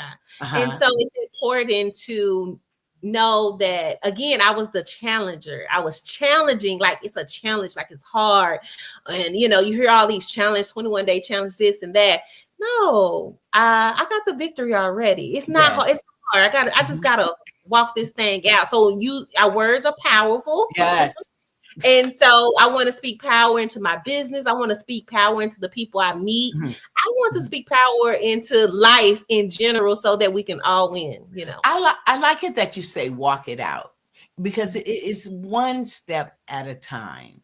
And no matter what, one ideal, one step, one because it takes time to get to the destination. A lot of times you know where you want to go, but you don't know all of the steps to get there. But each step you take gets you one step closer. You mentioned about YouTube and not knowing much about it at first, but tell me now that you are in that space, how has that tool helped you, not in promoting YouTube, but just in the way that walking it out? How did it motivate you to learn and grow in a space that benefited your business? When you don't know something, it's vulnerable. It's a vulnerable space, like, okay, can I really do this? I like to take from the breadcrumbs that's been given to me. So my ex, he actually told me to get on YouTube long time ago. Be on YouTube. And I can remember when he was at 3,000 views. 3,000 subscribers. Yes. And now he's at like 20,000 subscribers. And he said, doesn't matter if you have one, then you get two, then you get three. And to know that it's a building stage, like you're building a house, you build one brick at a time. So it's a building phase, or you can say walking it out phase, right? So that's what we're doing. That's what I am doing there, and remembering the true intent. Yes, whoever's looking, the 69 subscribers that I have, but I got 10,000 views. YouTube just let me know. I'm like, wow, that's motivating to let me know I have this many views, but this many subscribers. I'm like, okay, there's something going on here, and so it's a vulnerable space, when it's new. I know how to write a book in my sleep, right? But this space is new. So that's what I share with people, Walking in Victory, and just a little bit more about the Walking in Victory. It's highly requested for that topic to be spoken at events and stuff, because I do something where we start the process right then and there. So I get somebody and I let them know that, hey, when we leave here, when you guys get off of this Black Business Network, you're motivated, you're empowered, and you just think you're unstoppable. But then tomorrow, you kind of, what happened? What's the difference? Well, you got to know that you're walking in victory. So we got to make the decision steps. Now it's action that you got to take. Yes. And so we do a whole walk around the room and empowerment and affirmations, to let them know that you're walking it out. I don't know what you got to walk out, but you got to start it right now. Yes. So that's what I do. We did it on a beach this year. This is my first time doing it on a beach. So that was exciting. Next level. And so but that's it. We got to walk this thing out, Yes, every day of our lives. And so if you were to give advice to someone who is not walking, they're talking but they're not walking, what advice would you give to that person who is thinking, they're not walking, they're talking, but they don't have that to get up and put it into action? What advice would you give them? Oh, I hit them hard and let them know what happens if you die today. I'm 39 years old. I lost my mom when she was 52. And it let me know that, hey, I don't know when this day, comes, but let me do whatever I can do, right now. It's not to be afraid or terrified or anything like that. It's to know I'm here right now.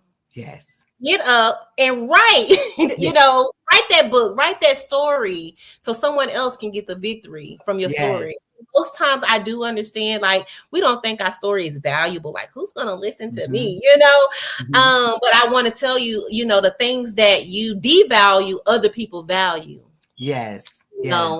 And that you are important, and your story do matter. So if you're in business, you can show somebody else how to start that same business. There's no competition here. If you have a story that can transform somebody else's life that that you have overcame, and you can share the strategies of how you overcame and what did you do?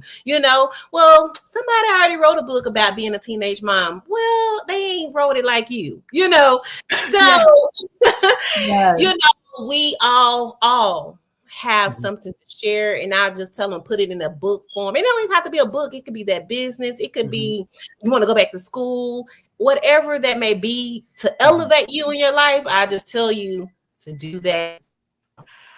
Okay, so listen, my takeaways and those nuggets that you have dropped as the victory queen, you got to walk this thing out. And there are not just walking it out, but putting it into action. And you have what someone else needs. And I want to thank you for being a part of the Black Business Network today. It has been super awesome and amazing chopping it up and spending time with you on Fireside. And I will see you on the other side.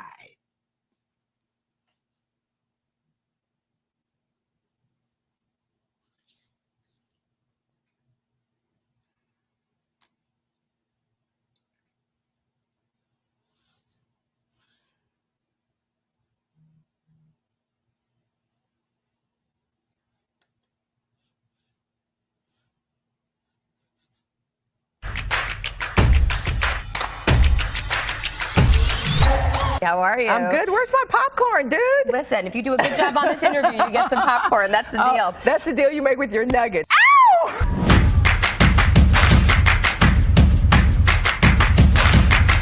Down to the final four with our gurus. You've gone from 15,000 finalists, top four this week. Each of them will have a chance to shine. We spoke to Dr. Cooper Boone yesterday.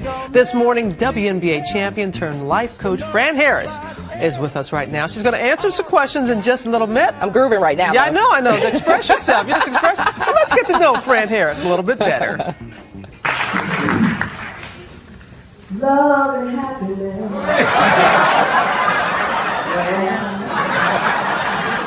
That is how I'm feeling tonight. I'm feeling loved, I'm feeling happy, I'm also feeling humbled and ignited by this award. I know that what starts here changes the world, but I also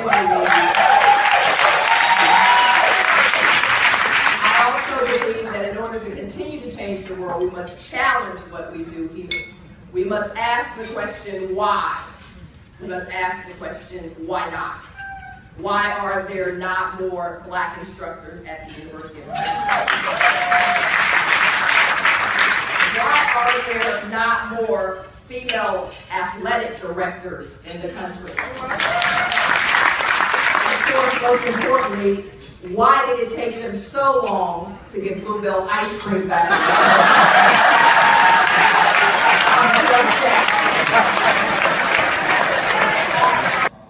Absolutely. It's a great comparison to Steve Jobs. I mean, 2 years ago, Brian, nobody even knew who this guy was. It wasn't until I saw him on Oprah that I had any sense for who he was. I didn't know he was a senator, but that shows you the power of marketing and branding. I think there are resolutions to any problem. I really do. And sometimes it's not going to be the one you want. I mean, if you came to me and talked to me about your nugget, there are some things you're not going to want to hear.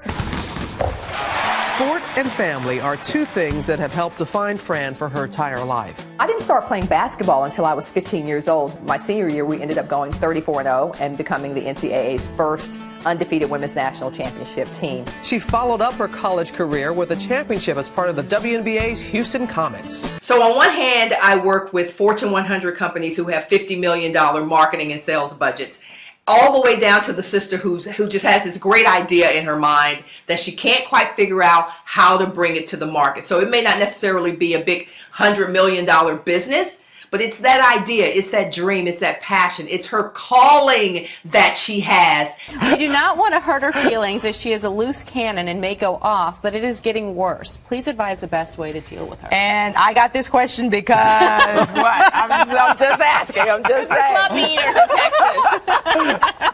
Let's get Fran all the really disgusting questions. I'm going to talk to you about the 3 C's of badass championship teams. And initially, it was just the 3 C's of championship teams. But then I realized that I'd actually played on championship teams, but I've also played on several badass championship teams. And those things have a little bit of a different tenor when you start to break down what those championship teams had on them. So let's not pretend that I am looking at this without these. So let's suspend with all of the craziness about I need these to see what I'm going to talk to you guys about today. So the 3 C's of badass championship teams. Let's start with covenants. We don't talk enough about covenants in the world of business, in the world of team building.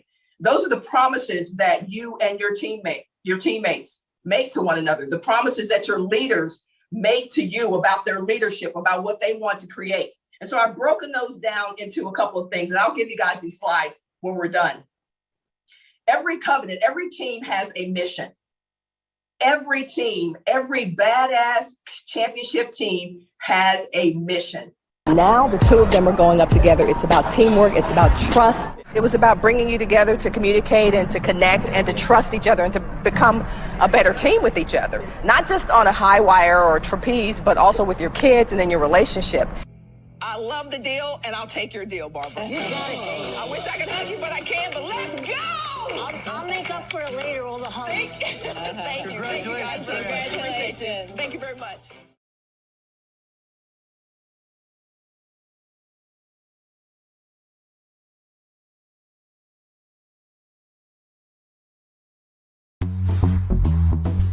Attention all entrepreneurs and companies. Are you looking for reliable and efficient virtual assistants and back office support to help you manage your business tasks? Look no further than Superwoman Business Services.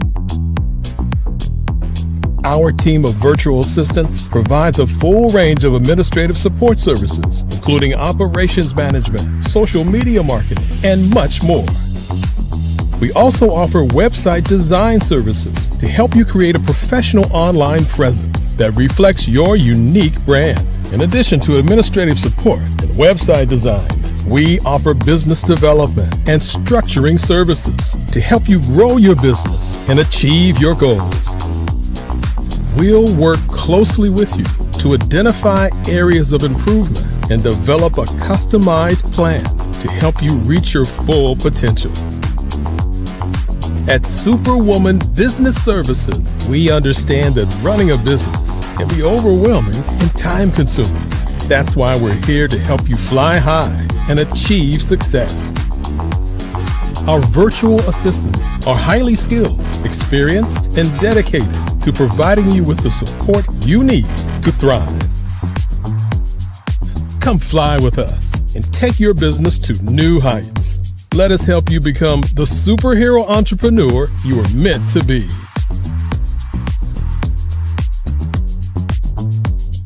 Contact Superwoman Business Services today to learn more about our back office support services.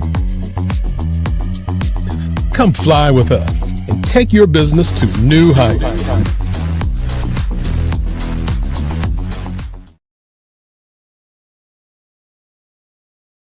Phenomenal Tanya T. Wise, who is here from the great state of Maryland. Tanya, welcome and thank you for being with us today. Can you indulge our audience a little bit and tell them just a little bit more about who you are and what it is that you do? Well, I love being able to talk to people and have a magnetic attitude, being able to just show them. So I always like to say, level up is Coach at Tanya T. Wise here. So can you tell our audience, just give them a teaser about what your presentation will be about? So my philosophy is that we should all be living our dream life.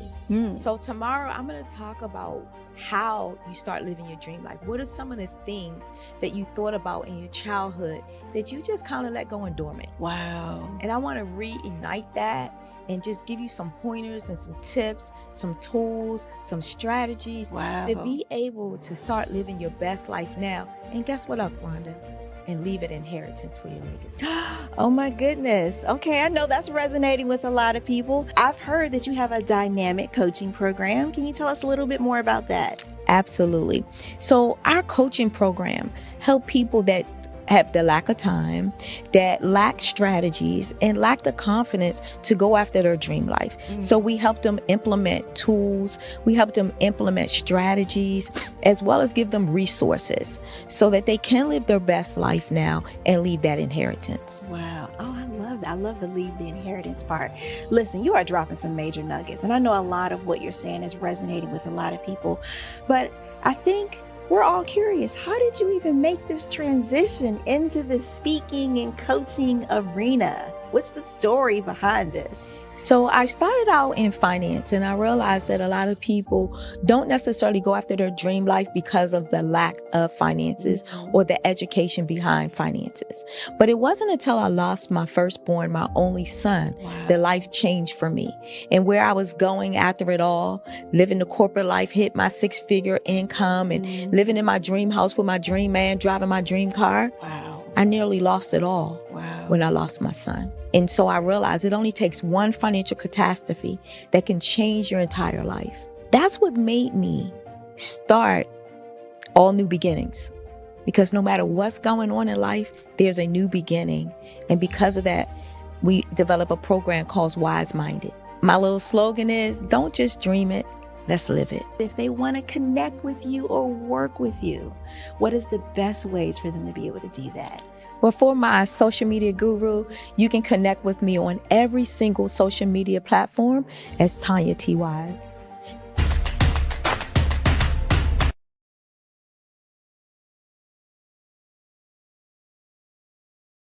I'm Kennedy Harris. My genius is being an entrepreneur. I'm the CEO of K-Lock, a company where I develop my very own line of kids supplements. I currently market my multivitamin for kids to help combat weak immunity. During the pandemic, research has shown that having a strong immune system is key to fighting off disease. My vitamins are for kids, but adults can benefit from them as well. I'm adding a proprietary blend to my supplement line. I want to create my own blend so that I have a competitive edge in the marketplace. Staying healthy is important to me so that we live longer and have healthier lives. My website is klockproducts.com. That is Klock.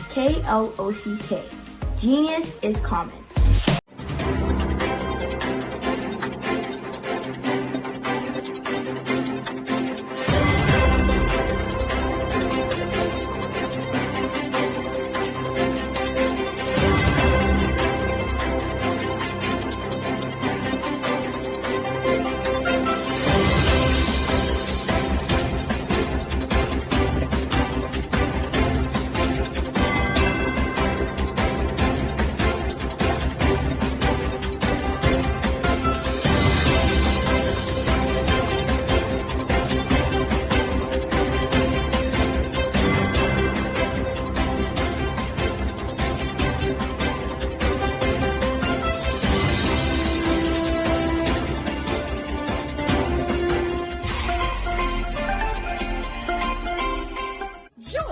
Dr. Eric Kelly III and a host of phenomenal speakers from all around the globe for this 7-day virtual event that you don't want to miss.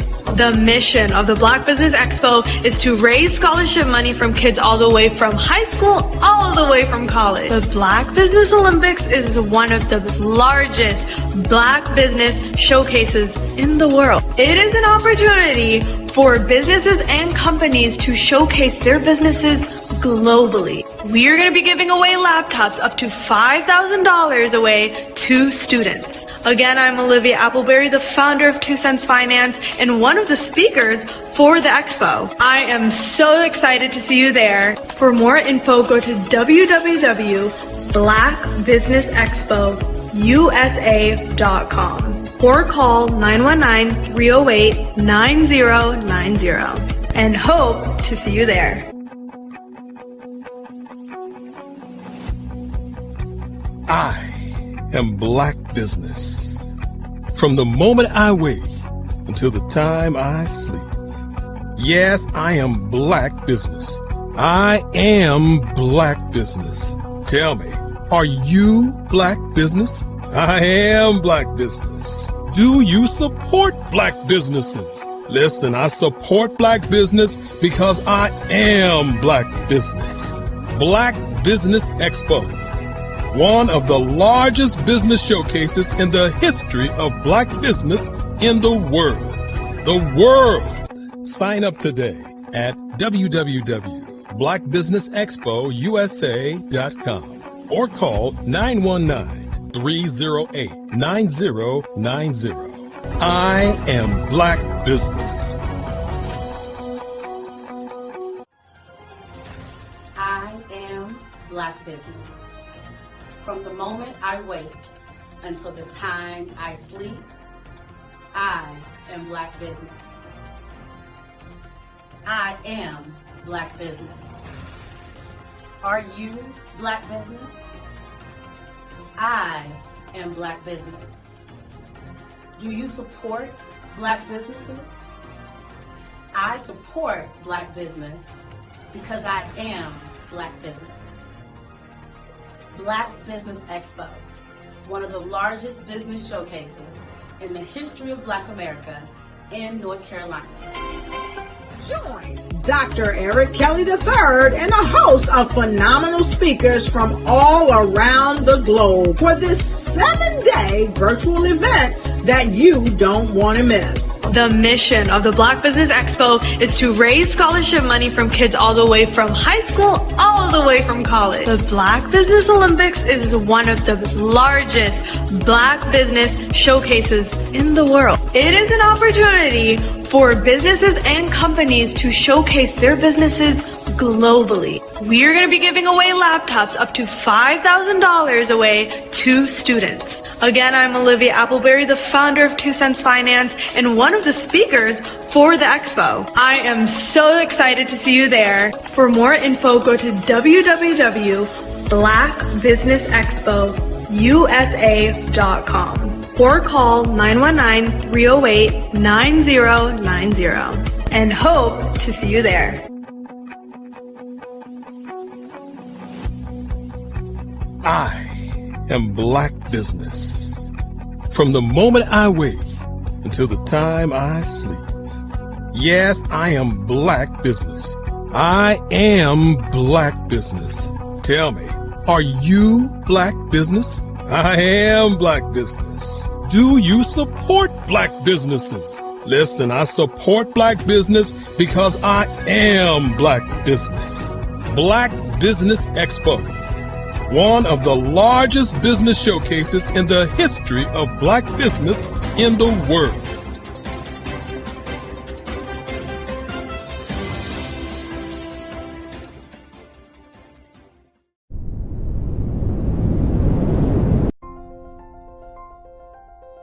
What if you could build your own city? A place where every child can find nurturing people to help them achieve their full potential.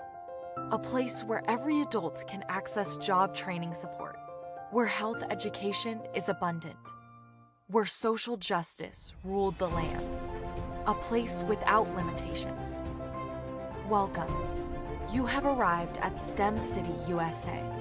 It is what every city should be. A safe and trusted community where you find people and resources to help you become everything you are and beyond.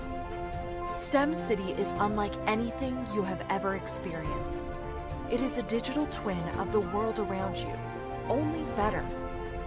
STEM City is about energy and soul renewal. It is more than a digital world. You can almost feel the power of live cultural events, music, and theater. STEM City promises a better future for children with caring mentors and hands-on activities with dedicated tutors to support our youth. STEM City is your passport to a healthy lifestyle with weekly events addressing our community's many issues. STEM City is your financial well-being with helpful information on wealth management, career advancement, job training, and so much more. STEM City is the community you deserve. It is the city where your dreams can come true. STEM City USA. A place in the sky that is accessible to all who reach for the stars.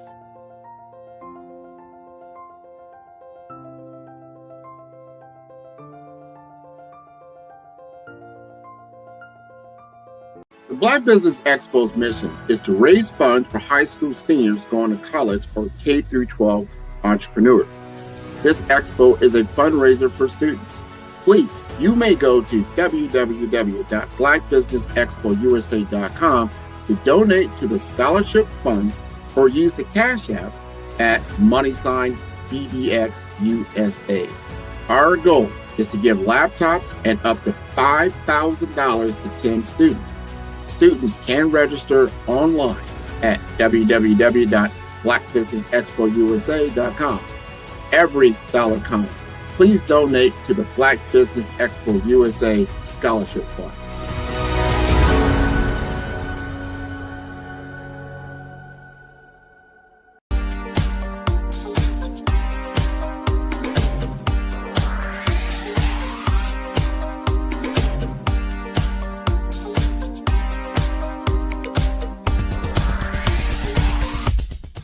I grew up in Flint, Michigan during the 60s, and as a child, I can remember the civil rights movement. I remember our family huddling around our small black and white TV, and we'd watch all of the things that were going on in Alabama and Mississippi.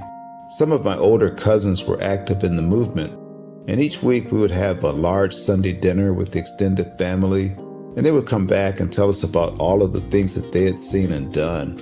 As a child of about 8 or 9 years old, I always wanted to grow up and be a part of the movement, but by the time I became of age, it was all over. All of the marching was done. I always felt left out, that I didn't get a chance to participate in the civil rights movement. But little did I know that God had another plan for me as a computer instructor and database developer. But even then, it bothered me that I didn't see many people of color in my classes. That is when journalist Dr. John Ray introduced me to Dr. Joel Dudley Sr. and Dr. Eunice Dudley of Dudley Products, who had been mentored by the millionaire S.B. Fuller.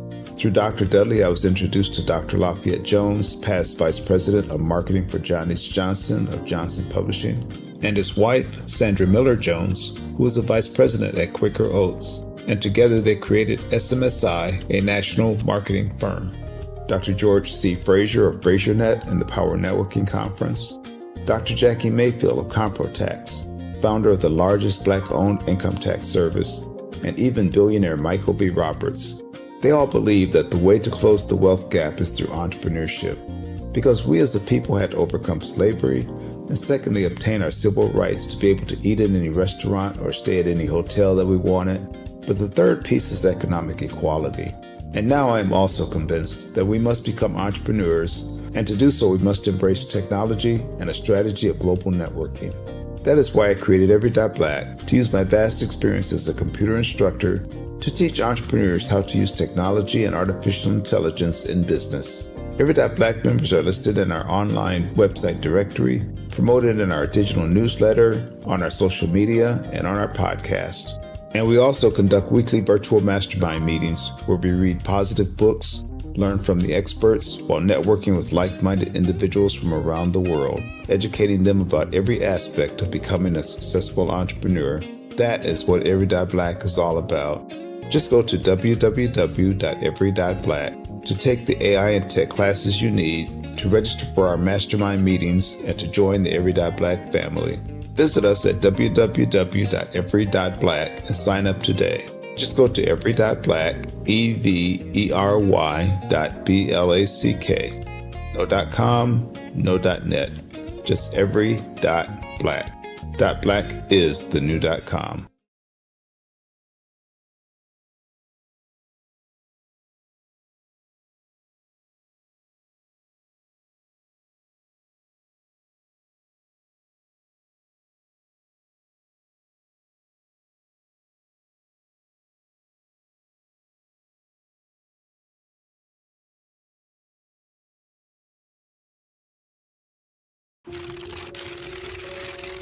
Bravery is not the absence of fear, but the ability to overcome it.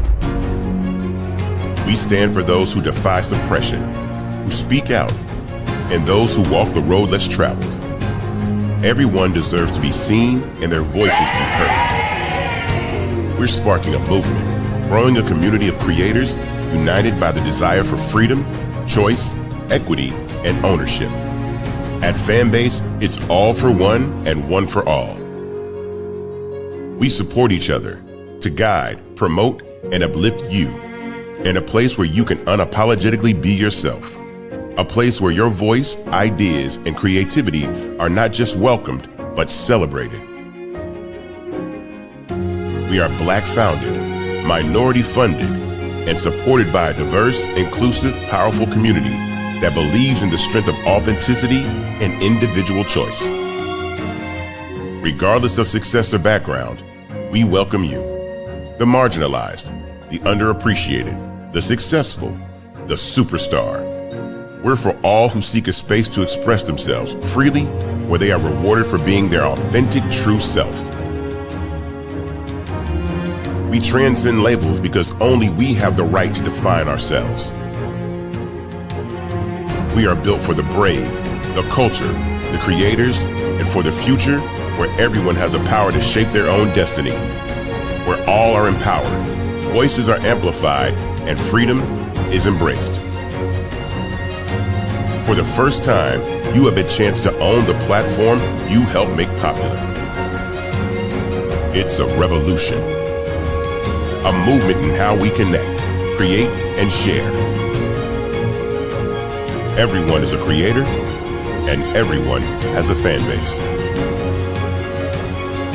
Here, you can be you without limits.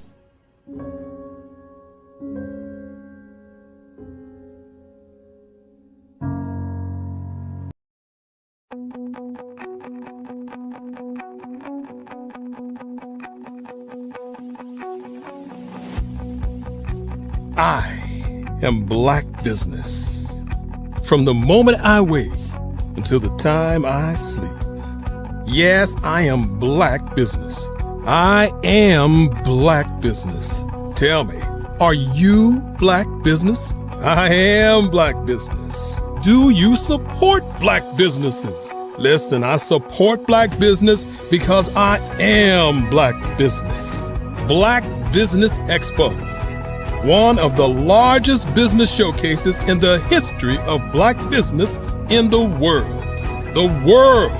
Sign up today at www.blackbusinessexpousa.com or call 919-308-9090. I am Black Business.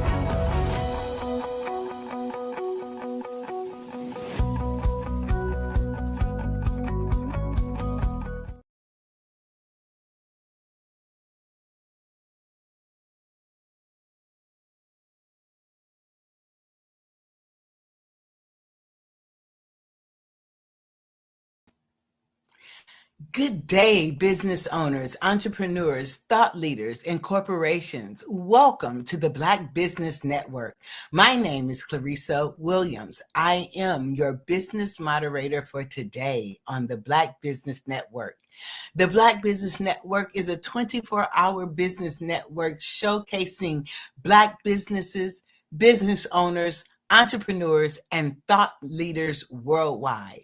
We have speakers from North Carolina, London, Singapore, Africa, Japan, and cities all over the United States. The Black Business Network is a global community sharing its business knowledge to empower, inspire, and educate businesses about business. Today, our guest is Siko Benir. He is at the heart of social change, an entrepreneur personified. Mr. Siko brings his wealth of experience in education, youth mentoring, counseling, entertainment, media, real estate, and finance together in Positive Vibe Consulting. Positive Vibe Consulting focuses on project management, personal credit boosting, and assessing business and investment funding to lead business owners to become real estate investors. The team's flagship project is Management initiative is the Hampton Roads Green Book that I'm looking forward to Mr. Seco telling us a little bit more about that initiative. And I would like to welcome Mr. Seacom to the Black Business Network. Hey, salute, Queen. Salute to everyone checking in. I see we have some of the code keepers in the spot. Salute to Emmanuel. Hey, love being here. I love what's happening. I'm just so honored that I was chosen to be a part of it. Thank you. Yes, Thank you are. Yes, you are. And listen, we're going to get into this amazing time together. Tell us, give us a little snapshot, and we're going to dive a little deeper into your business and what you do. Well, our firm, Positive Vibes Consulting, is a consulting firm that really focuses on helping businesses be prepared to scale, right? So, that might deal with funding, that might deal with credit, that might deal with project management. And then we also provide services to the community. And our flagship, as you just mentioned, is the Hampton Roads Green Book. So I'm really excited about the Hampton Roads Green Book because it solves a problem. A lot of times businesses come in because they have an idea, but businesses really work the best when they solve problems. So in America, we have a problem. And in the Black community in America, however you define yourself, however you want to define yourself, but our community in America has a problem that really developed toward the end of the 1950s, the mid 1960s. And that issue is resource circulation. And so think of it this way. Your body has blood in it, right? And it circulates throughout most of your body, right? So, hey, salute, Emmanuel. If your blood stops circulating, you would have some issues. Think about it. If your breath, which is a respiratory system, it's circular, it's spiral. If your breath stops circulating, you're going to have some problems. In our community, our resources have stopped circulating, and not necessarily because of that, but it can be a big piece of the problems that we're having in the community. So when we look at resource circulation, we can look at some of our peers. So in the Black community, our resources, our money, our resources circulate one time, right? In our Latino community, our resources circulate 6 times. In the Asian community, the resources in America, in the Asian American community, the resources circulate 9 times. In the general white community, it circulates the money, the resources circulate so infinitely that it's hard to even measure. Now, here's something that we know. In areas where there's low circulation of resources, we have higher crime, we have higher poverty, we have higher preventable diseases, right? And we have lower income. In areas where there is high resource circulation, there's higher income, there's lower poverty, lower crime, and lower preventable diseases. So I'm not saying this is a panacea and it's going to fix everything. But I do know that in areas where there's higher resource circulation, there's lower poverty, there's lower crime, there's higher income.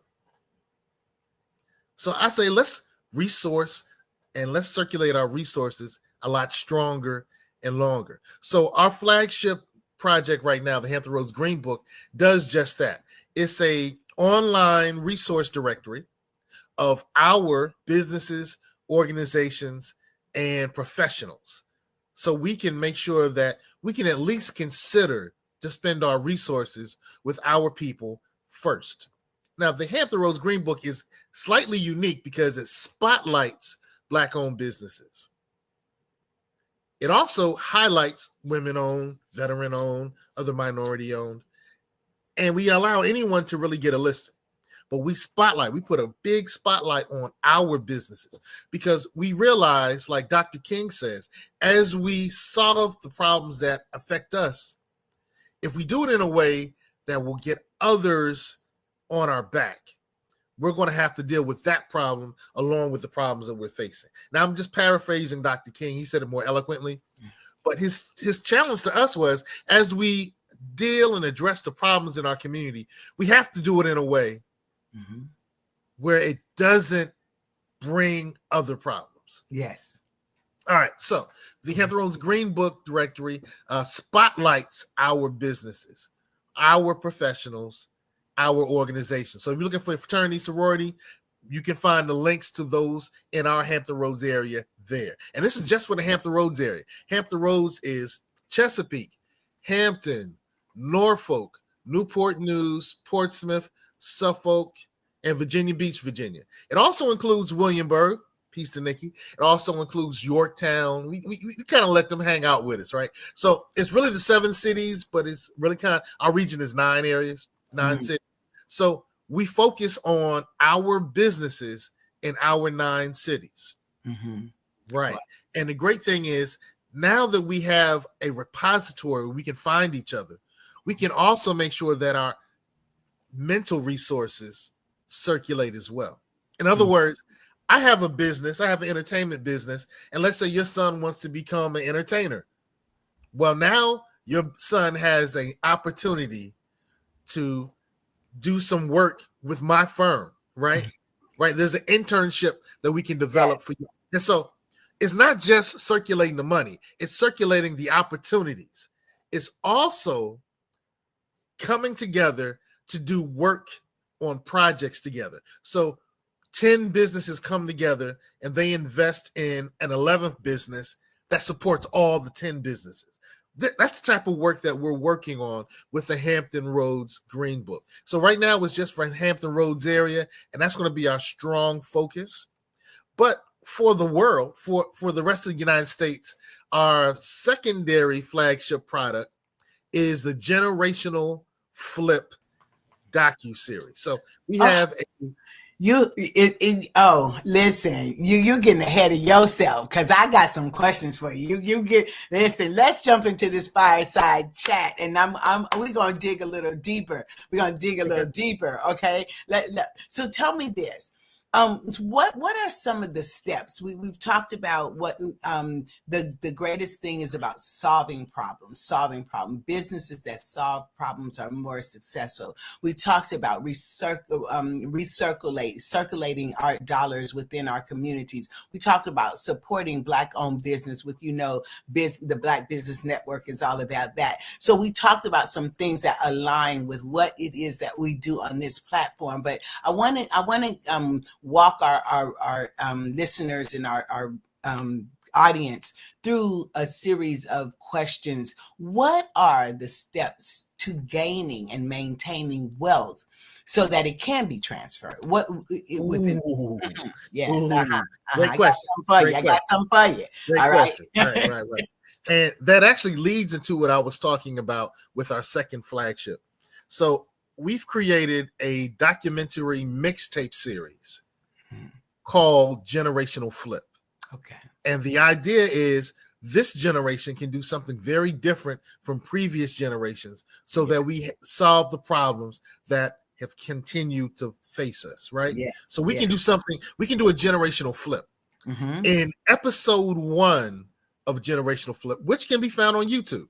So if you go to YouTube and type in Generational Flip, you're going to find the Black Business Expo on YouTube as well. But I also want you to find Generational Flip. So go to YouTube, use your fingers, and you'll find Generational Flip. Episode 1 has our mentor, A. Donahue Baker, who's talking. And he gives a mini workshop on the 6 steps to generational wealth.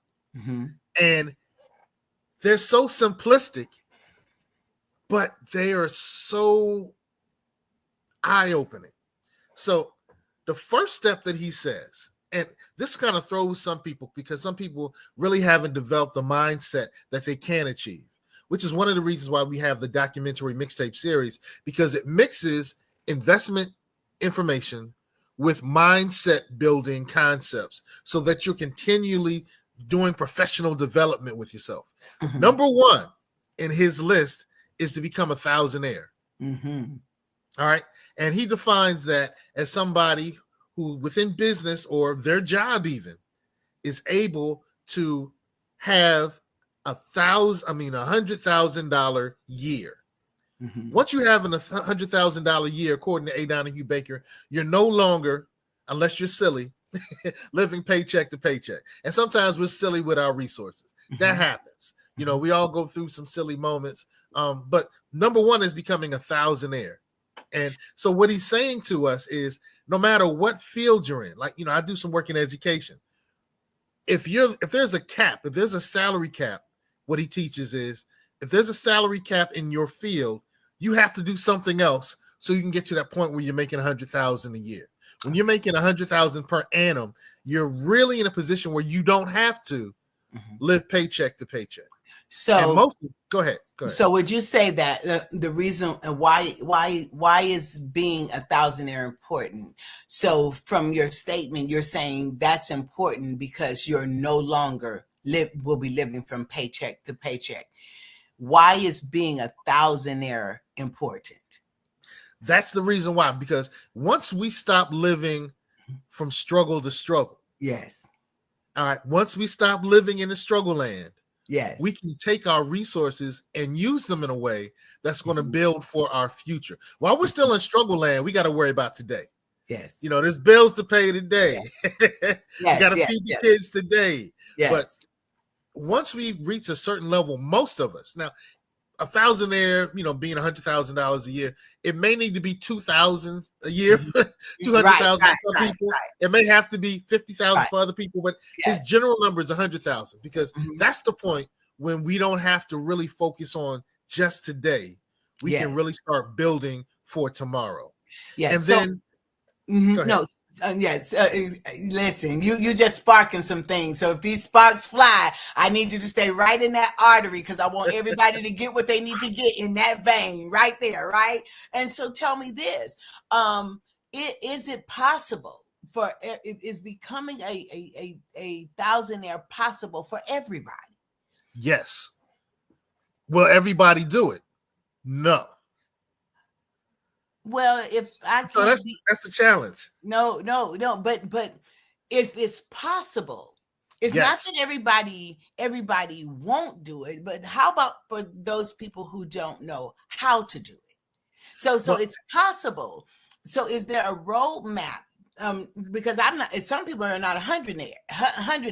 You know what I'm saying? So in scaling, as you mentioned before, in scaling.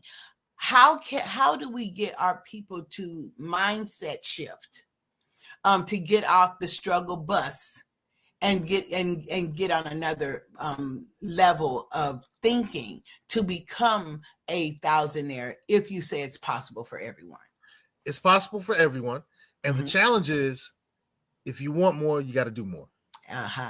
Yeah. All right. So it could be that simple. So let's say that you're a firefighter.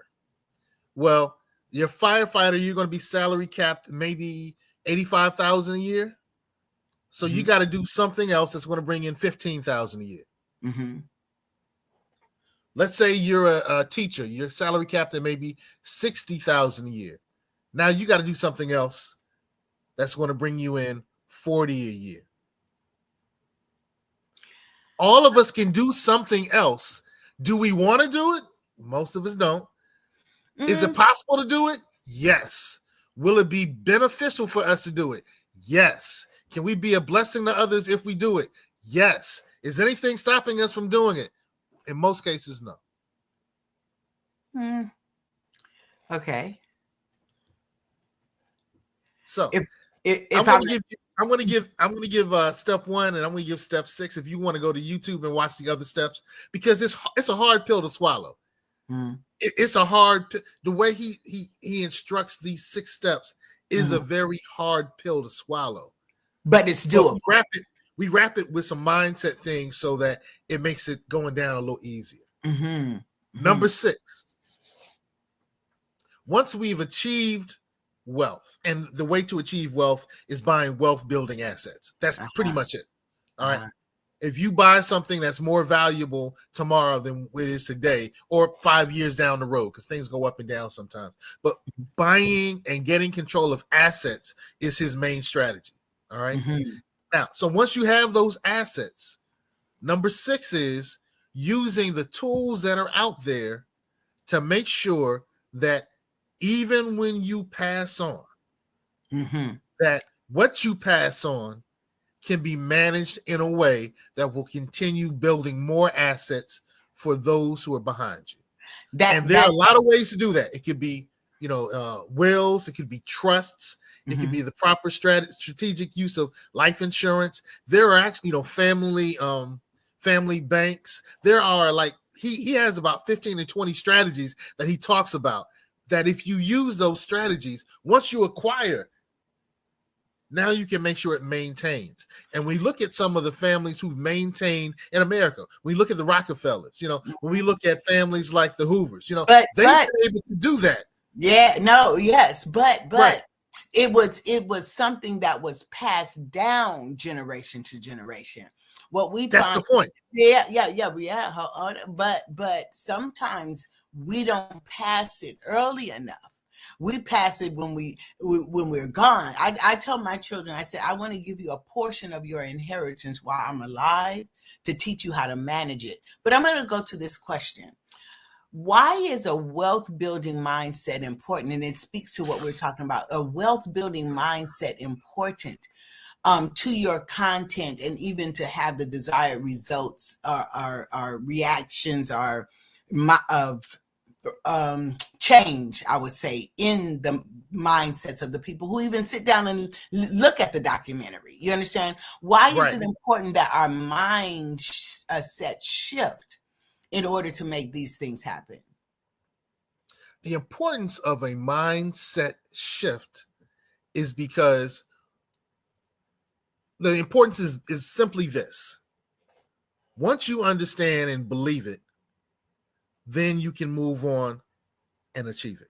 It's really that simple. I know that sounds woo-woo. That sounds like some fake stuff. But the truth is, once you understand and believe it, then you can move up and do some different things than you're doing now. So, for instance, when we look at toddlers are carried. We carry children and then we, put them on the floor and they start crawling and they see there's a way to ambulate. And they try to get up and then they fall. They try to get up and they walk 1 or 2 steps and then they fall. What would happen if they got the belief the first time that they felt that they would not be able to walk? The good thing is children don't get that, right? They don't get that failure mentality at that age. So they're able to get up and try again, And now you can run, you can dance, you can do capoeira, you can do everything because you didn't give up. You saw it being done. You understood that there was an ability to ambulate, and you believed that you could achieve it. If you didn't, you'd still be crawling. If you didn't, people would still have to carry you around. So having that mindset, content, that professional development, that's going to keep your mind focused, renewing your mind, like some of the texts talk about. That allows you to understand what's ahead of you, gives you the opportunity to start believing, even if you're a little fearful, doing scared, I'm a little fearful, but I'm going to do it anyway because I believe I can achieve it, So however you want to look at it. But once you have that mindset shift, you move to another level. And the funny thing is, the God, the universe, however you want to look at it, we're going to get the same problems over and over and over until we figure out how to deal with them. And once we know how to deal with them, we're going to get some different problems, but we're not going to be burdened by that original problem. Yes. Right. And you duplicate the process because every problem there is a solution. So the minds have to shift. If you are successful in solving one problem, it gives you the bandwidth to know that you can solve the next one. I think I should be asking you these questions. Stop it. No, you're the authority on this. I'm just saying I agree. I agree, and I will fan the flames, and I'm in Atlanta. So, and it needs to be worldwide in all of our communities. So I salute you in this, and I will be looking at the documentaries. I'm a forever learner, but this is about you right now. So listen. All right, right. Yeah, no, well, seriously. Hey, salute that. And salute to you and all the ATL. My mother's family is from ATL. I was just there spending time with my Aunt Ada. So I love ATL, and I love the fact that you agree, because if you agree and I agree, there's somebody else who didn't really agree at first who's like, well, if they're touching and agreeing, if they believe that they can do some things that they weren't able to do last week, maybe I can too.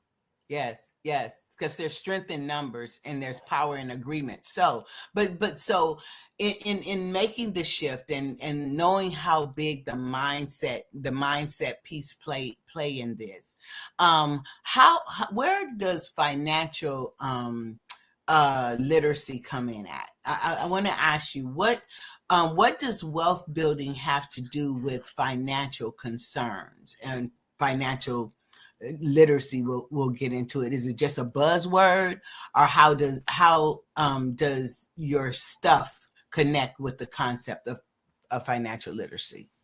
If that It does. I like the question, and I like the reason behind the question.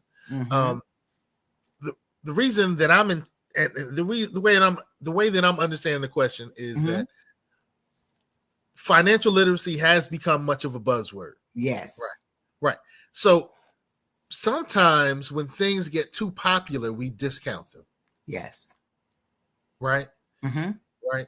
When things get too popular, they go down in price. They go down in perceived value. Right. Right. Because we have this supply and demand thing going on. Right. Yes. Right. Well, here's the beautiful thing about it. Even though the word is becoming more popular, we need to make sure that the action becomes more popular.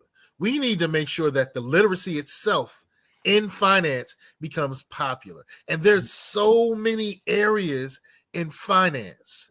There's so many. So we really never truly become financially literate. It's a work in progress. Yes. Right? It's truly a work in progress. In episode 4 of the documentary series Generational Flip, our guru, Larry Pendleton, talks about notes. Now, I never knew that you could invest in notes, but I knew you could invest in notes. Let me show you what I mean. So my wife and I bought a house, right?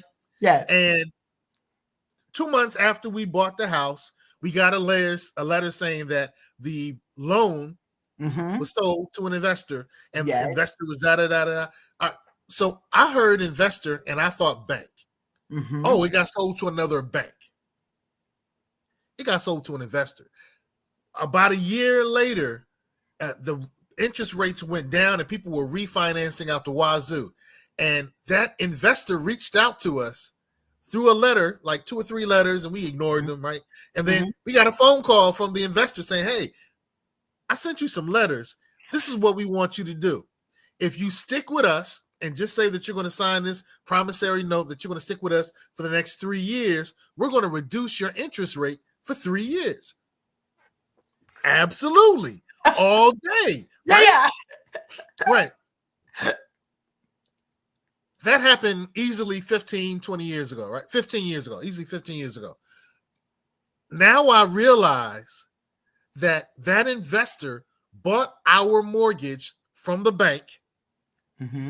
We were paying Bank of America, but the money went to the investor. Yes.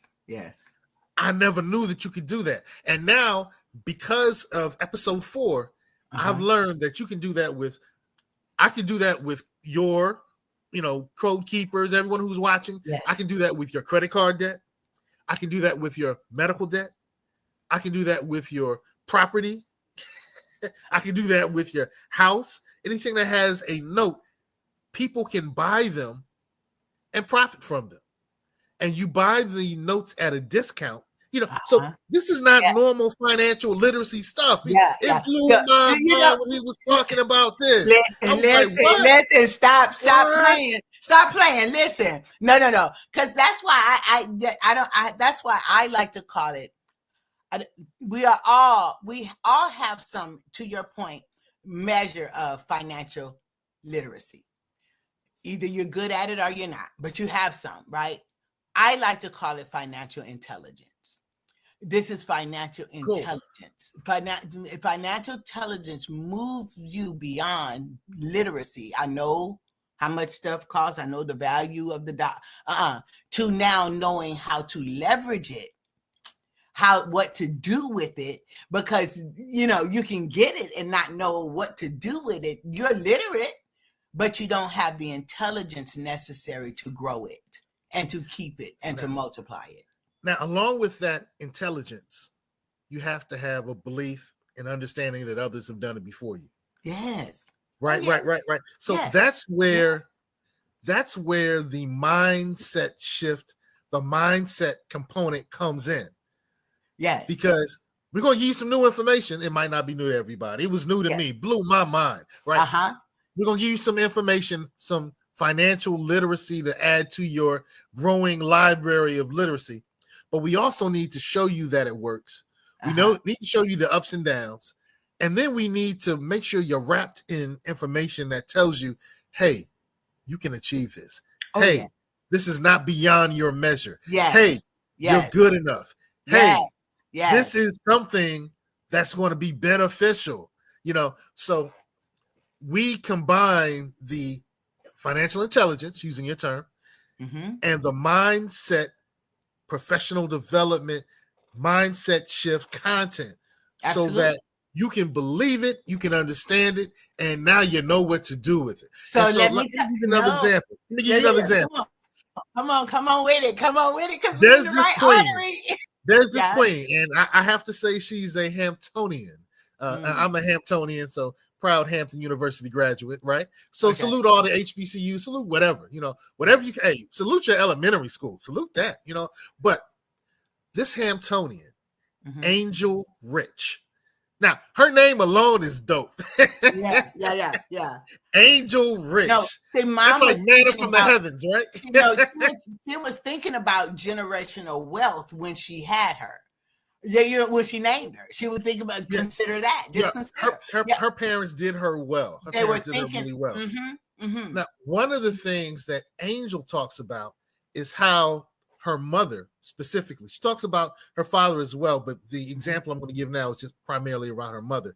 Her mother taught her the idea that you can form your mind in the direction you want your mind to go. And she gives an example of being in Jersey and it was cold and they didn't have the things they needed to get warm. And because of what their mother taught them, the Angel was able to warm herself by use of visualization. And by doing so, she was able to say, hey, I'm warm. I'm in Jamaica now. Everyone else is out there freezing and she's in Jamaica and she's in the same place they are. Wow. Yeah. That's wow. So let me also drop a gem on this. Angel, when I met her a few years ago, talked about her business. When I got a chance to interview her for the documentary series Generational Flip, her business was valued at 1.5 billion, letter B, second letter, $1.5 billion. It is now, and that was 3 years ago, right around from the numbers that she's showing, right around 4.55 billion. She's partnered with Visa. She's partnered with FICO.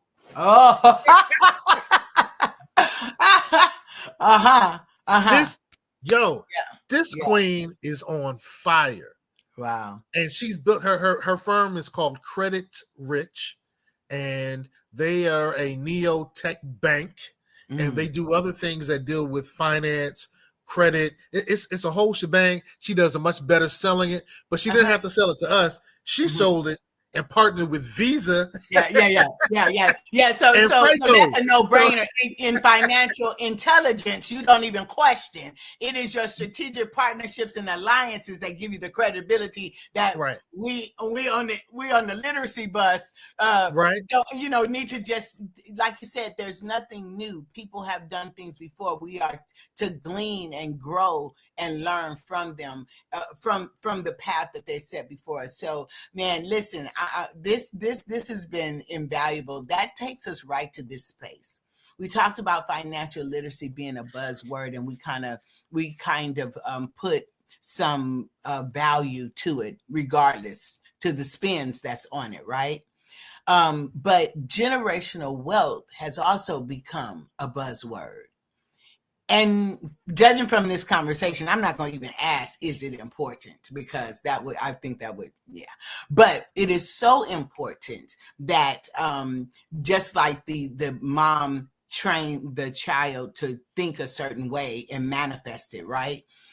Generational wealth, as we need to look at the documentary and empower ourselves with information, knowing we have the ability to achieve anything that we pursue. But this generational wealth, it's how can we obtain it? How can we obtain it in the current state that we are in? Mind shift is one of them. Becoming financially literate or intelligent is another one. But how do you have it and be able to transfer it? Okay. I'm going to give you the forest answer. We're not going to go into the trees and the weeds right now, because everybody's situation and everybody's approach is going to be different. Generational wealth is so important that you'll find it in religious text. You'll find it in religious text. In the Hebrew, the Jewish community, there are texts that tell those followers how to use their resources so it can be passed down from generation to generation to generation. In the canonized Bible, there's a phrase, and I'm not going to be able to quote it perfectly, but it talks about making sure that a wise person leaves an inheritance for his children's children's children. So you can find it in Islam. It's in the Quran. It's in some of the teachings that you'll find in Ifa. If you study religious texts, you'll find that there's this concept of passing on something to people that you'll never see, who will benefit from the blessings of Abraham, or blessings of whatever you do. You know what I'm saying? So it's so important that it was written in most of the religious texts that are available. That's how important that is. So, all right, how can it be done? Wealth is built by gaining assets that become more valuable over time and provide you with income over time. So however you do that, that could be with a business, that could be with real estate, it could be with stocks, that could be with a lot of different ways. The way that this family did it is a little different than the way this family did it. Yes. But they found something that was valuable. They gained control of it. They were able to get that valuable thing to continue to give them income.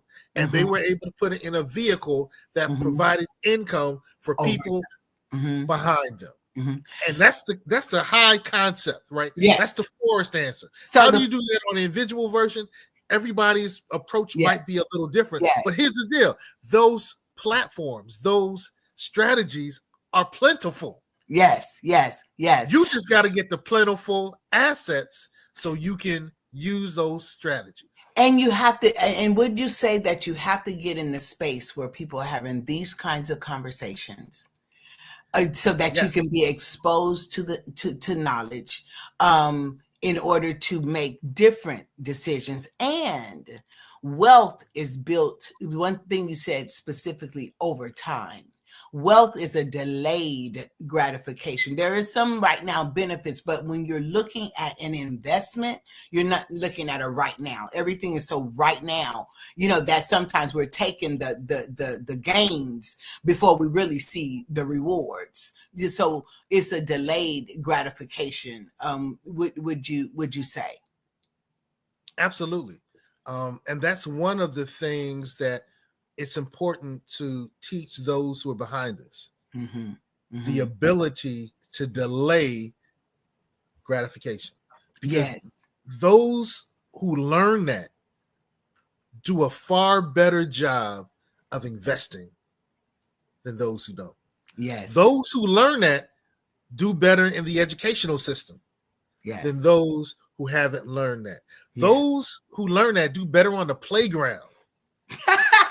Not the playground. On the playground. Yes. Absolutely. And those who understand that do better in the club.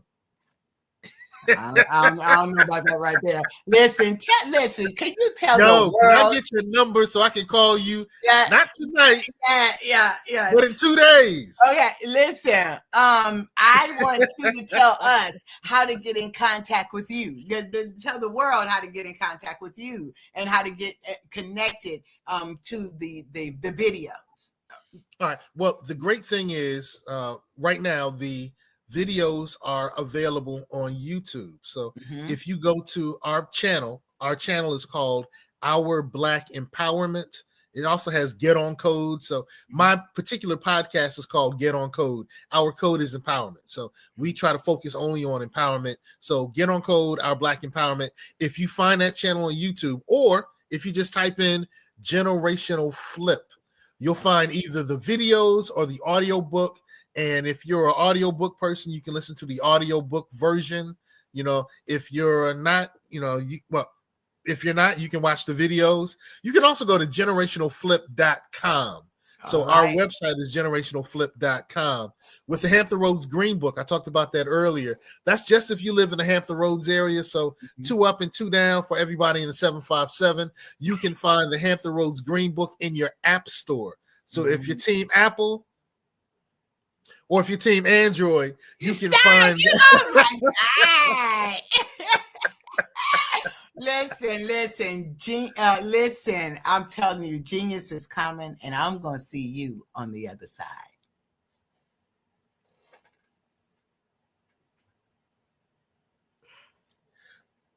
Do I still talk? I don't know. Listen. No, after you say that, what else can you say? Genius is coming. I was like, Yeah. Come on in. Come on in, genius. But genius. I will see you on the other side of this fire chat. It has been so wonderful just meeting you and interviewing you, and I'm looking forward to you coming back. You got to come back. And we're going to talk a little further and empower more people. I promise you. Let's do that. This is only the beginning, because it's just not in the Hamptons. It got to go. It has to be global. And one benefit, of being on this platform is it does expand all of our reach. And I'm so grateful for that as well. So I will. Did you know women represent just 3% of Fortune 500 CEOs and less than 15% of corporate executives at top companies worldwide? Have you wondered what the secrets are to getting into the top ranks, whether in the private or public sector? Do you want to figure out how to stop being held back in your career or passed over for promotion? Then you're in the right place. Hi, I'm Dr. Madeline Ann Lewis, President and CEO of the Executive Women's Success Institute. I have decades of experience in the military, the federal government, and corporate America. And my mission is to help women succeed and tap into their full potential. I want to reach 1 million+ women around the world to become the leaders they are meant to be. So if you want to move into a management or executive level position, or maybe you are a female veteran transitioning out of the military into business entrepreneurship, then reach out to the Executive Women's Success Institute at 301-693-3284. Let us get you on the fast track to success.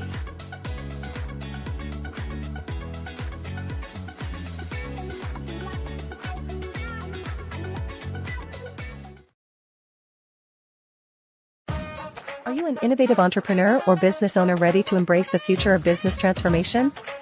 The world is evolving at an unprecedented pace, and it's crucial to adapt and pivot towards success in this dynamic landscape. At the Hello LLC, we are dedicated to guiding you through this transformative journey, offering a comprehensive suite of services that extend beyond the metaverse and 3D immersive experiences. Our mission is to empower businesses and brands by assisting them in building, branding, systemizing, and automating their operations.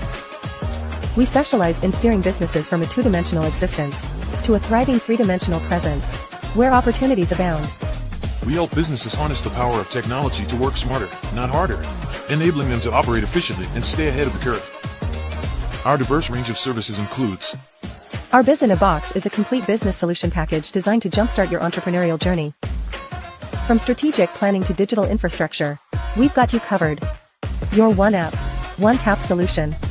Our Motion Work AI videos transform your brand storytelling with our cutting-edge AI-driven video production, captivating your audience like never before. Our 3D VR environments will step you into the future of immersive experiences. With our custom 3D virtual reality environments that engage and captivate your customers. Lastly, in our Pivot membership program, we offer tailored guidance and support to either show you, teach you, or take care of the transformation process for you. According to a 2023 study by Fundera, a staggering 28% of small businesses in the United States do not have an online presence. This statistic underscores the importance of embracing digital transformation. Having a website is more than just an online presence, it's a gateway to unlocking numerous benefits, including reaching a broader audience, showcasing your products or services, generating leads and sales, establishing trust, providing customer support, and maintaining competitiveness within your industry. The Hello LLC is committed to helping you excel in all these aspects of modern business, not just limited to the metaverse alone. Why should you choose the Hello LLC to navigate this transformational journey? By partnering with us and harnessing cutting-edge technology, you can provide immersive experiences for your customers, expand your global reach, reduce operational costs, and enhance brand recognition, all while working with a company that holds integrity in high regard. Our commitment to ethical and principled business practices ensures that your journey towards success is not only innovative, it is also firmly rooted in trust and transparency. Don't wait. Take the first step towards a brighter business future. Contact us today to explore how we can support you in developing a remarkable digital presence and immersive experience that will leave a lasting impression.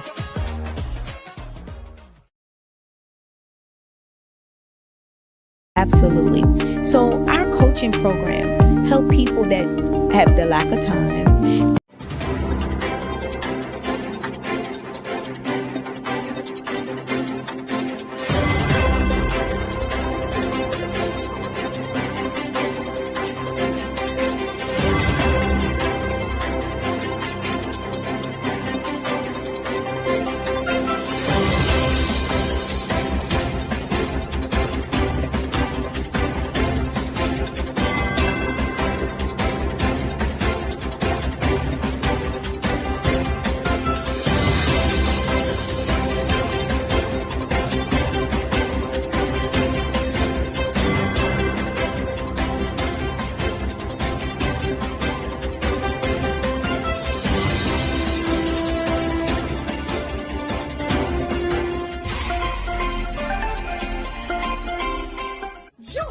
Dr. Eric Kelly III and a host of phenomenal speakers from all around the globe for this 7-day virtual event that you don't want to miss.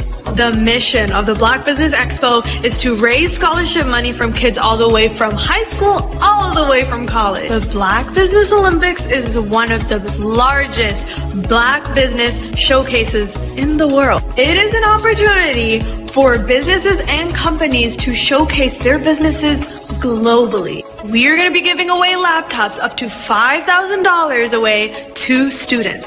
Again, I'm Olivia Appleberry, the founder of 2 Cents Finance and one of the speakers for the expo. I am so excited to see you there. For more info, go to www.blackbusinessexpousa.com or call 919-308-9090 and hope to see you there. I am Black Business. From the moment I wake until the time I sleep. Yes, I am Black business. I am Black business. Tell me, are you Black business? I am Black business. Do you support Black businesses? Listen, I support Black business because I am Black business. Black Business Expo, one of the largest business showcases in the history of Black business in the world. The world! Sign up today at www.blackbusinessexpousa.com or call 919-308-9090. I am Black business. I am Black business. From the moment I wake until the time I sleep, I am Black business. I am Black business. Are you Black business? I am Black business. Do you support Black businesses? I support Black business because I am Black business. Black Business Expo, one of the largest business showcases in the history of Black America in North Carolina. Join Dr. Eric Kelly III and a host of phenomenal speakers from all around the globe for this 7-day virtual event that you don't want to miss.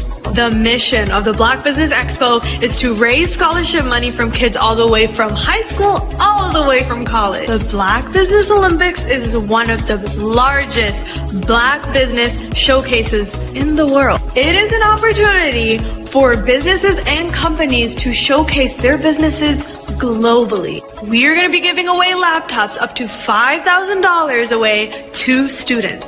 Again, I'm Olivia Appleberry, the founder of 2 Cents Finance and one of the speakers for the expo. I am so excited to see you there. For more info, go to www.blackbusinessexpousa.com or call 919-308-9090 and hope to see you there. I am Black business.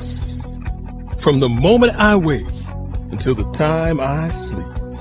Yes, I am Black business. I am Black business. Tell me, are you Black business? I am Black business. Do you support Black businesses?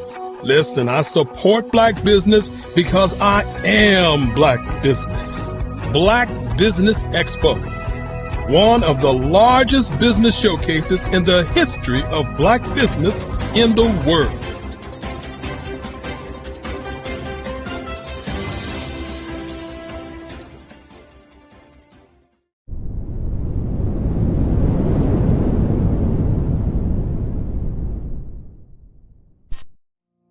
Did you know that approximately 333.34 million businesses exist today, according to a report from 2021? And you may be one of those businesses, or maybe you're not in the business market yet, but you're aspiring to be a business owner. Well, guess what? You're in the right place at the right time. Because let's face it, everything is about timing and opportunity. Hi, my name is Dr. Lotus Richey, and I'm the CEO and founder of the Lotus Richey Coaching and Consulting LLC, along with the Lotus Richey Ignite Show. 15 minutes of success with Dr. Lotus Richey, as well as books to boom your business and bring who you are. And today, I want to bring this amazing message to you about the Black Business Network and the Black Business Olympics. See, the Black Business Network and the Black Business Olympics is designed to help people just like you, that's right, that look like me, to take their business to the next level. Not just in your front yard or your backyard, but globally. The Black Business Network and Black Business Olympics is designed not to just help you survive, but to help you thrive. So join us today as we come together with businesses all around the world to support our students, our children, our young teens, our young entrepreneurs. What we do is we come together to help raise funds for students who are aspiring to be business entrepreneurs, who are aspiring and who are thriving in college. We endow them with a wonderful opportunity to gain scholarship of either a laptop or several thousands of dollars. And we invite you to help be a contributor to this amazing opportunity to help someone that looks just like you. So join us today at our website and let us connect with you and help you ignite and take flight in every area of your life on the Black Business Network and the Black Business Olympics. I'll see you on the other side. I was born in a little village on the island of Haiti. Many deadly diseases pounded me. It is as if they were on a mission to end my existence on this earth. I refused to give up. In 1983, I left Haiti and came to the United States of America. And I came with $5, 2 shirts. I didn't speak any English. I came to Atlanta. I got a job. I was a doorman. I was a doorman with a dream. What I used to come on stage. I'd rehearse this moment that I'm standing in front of you. That's the power of a dream. Maybe today is the day you begin acting as if you already have it. And then step out with full force. Take a risk. No condition is permanent. Don't let your situation distract you. You are chosen. You are called. You are born for a purpose in this life.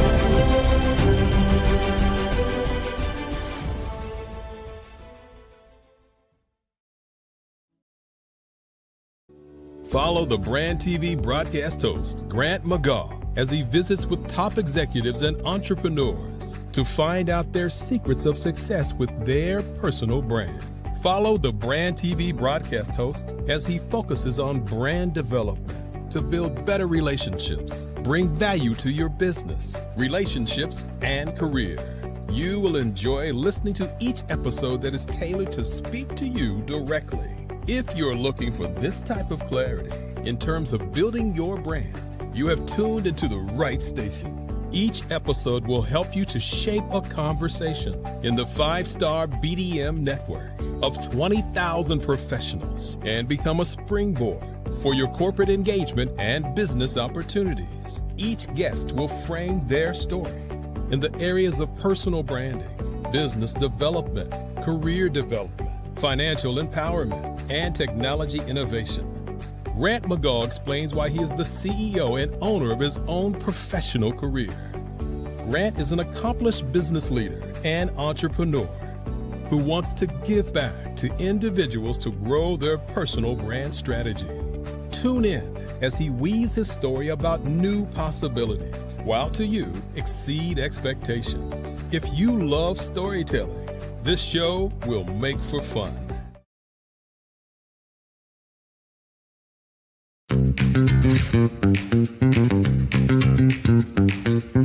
It's time for you to start bossing in social media. For all your social media needs, you've come to the right place at the right time to get your website designed, landing page, social media platforms, and get the training you need to get in front of the people that's ready to buy your products and services. Let me train you with StreamYard, Zoom, Clubhouse, and much more. And let me help you get your virtual professionals, not assistants, because assistants can only assist you, but the virtual professionals can give you that professional flavor that you need to expand your reach and increase your revenue. Jump on in and get in where you fit in and start bossing today.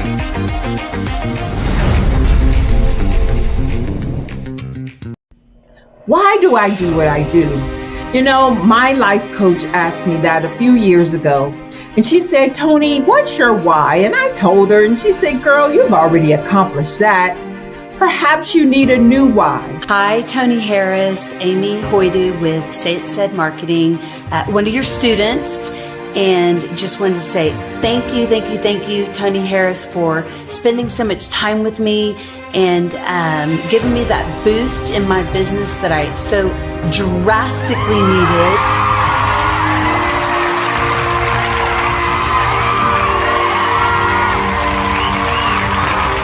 My why is to touch, move, and inspire my clients to take drastic steps to be better than they were before they met me. I'm a resource. I'm a connector. I want to help people build deeper relationships that are beneficial to their life and business. That's what I do best. So, first thing you got to do is show up. And speaking is a way to magnetically attract your ideal client to you. How many of you use social media that way? Absolutely, and this is how you look to the world. Drastic steps are the steps that are needed to be successful. And my business is drastic denotes a mindset. Getting out of your comfort zone. Doing something that you don't necessarily feel comfortable doing, want to do, but you know it's a necessary step to be successful in your business. I get the most satisfaction when I see my connections flourishing into relationships long after I am gone. Hi, my name is Jasmine Augustine with Media Jasmine, and I've joined several networking and referral groups in the area. And Network in Action Northeast Houston with Tony Harris Taylor is one of the best organizations that I've joined. I love that piece of what I do, and it is what fuels my fire.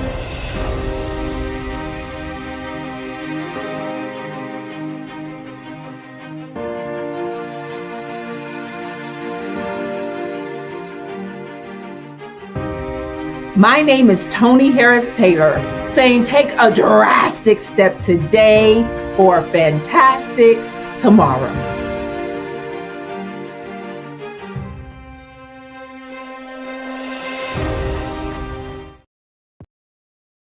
Hello, I am Dr. Eric Kelly III, the visionary strategist and founder of the Black Business Olympics. I invite you to showcase your Black-owned businesses on the Black Business Network global stage.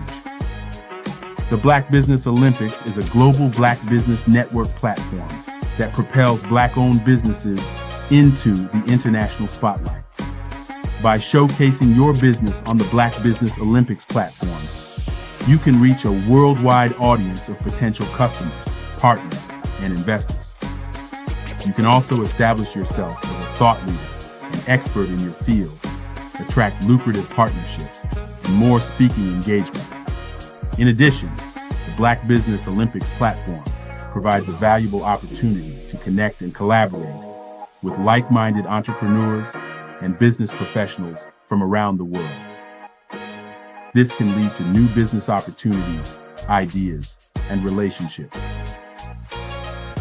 Finally, by sharing your story and expertise on the Black Business Olympics platform, you can inspire and empower others. This is a powerful way to make a positive impact on the world and leave a lasting legacy. If you are a Black-owned business owner, I encourage you to seize the opportunity to showcase your business on the Black Business Olympics platform. It is a once-in-a-lifetime opportunity to make an indelible mark on the world. Be one of the 1,000 visionary entrepreneurs who are changing students' lives, shaping industries, and leaving an unforgettable legacy for their families. Unleash your voice on our global stage and watch your business thrive. Black Business Olympics is one of the largest Black business showcases in the history of Black business in the world. Yes, the entire world. Just give me a call today at 919-308-9090.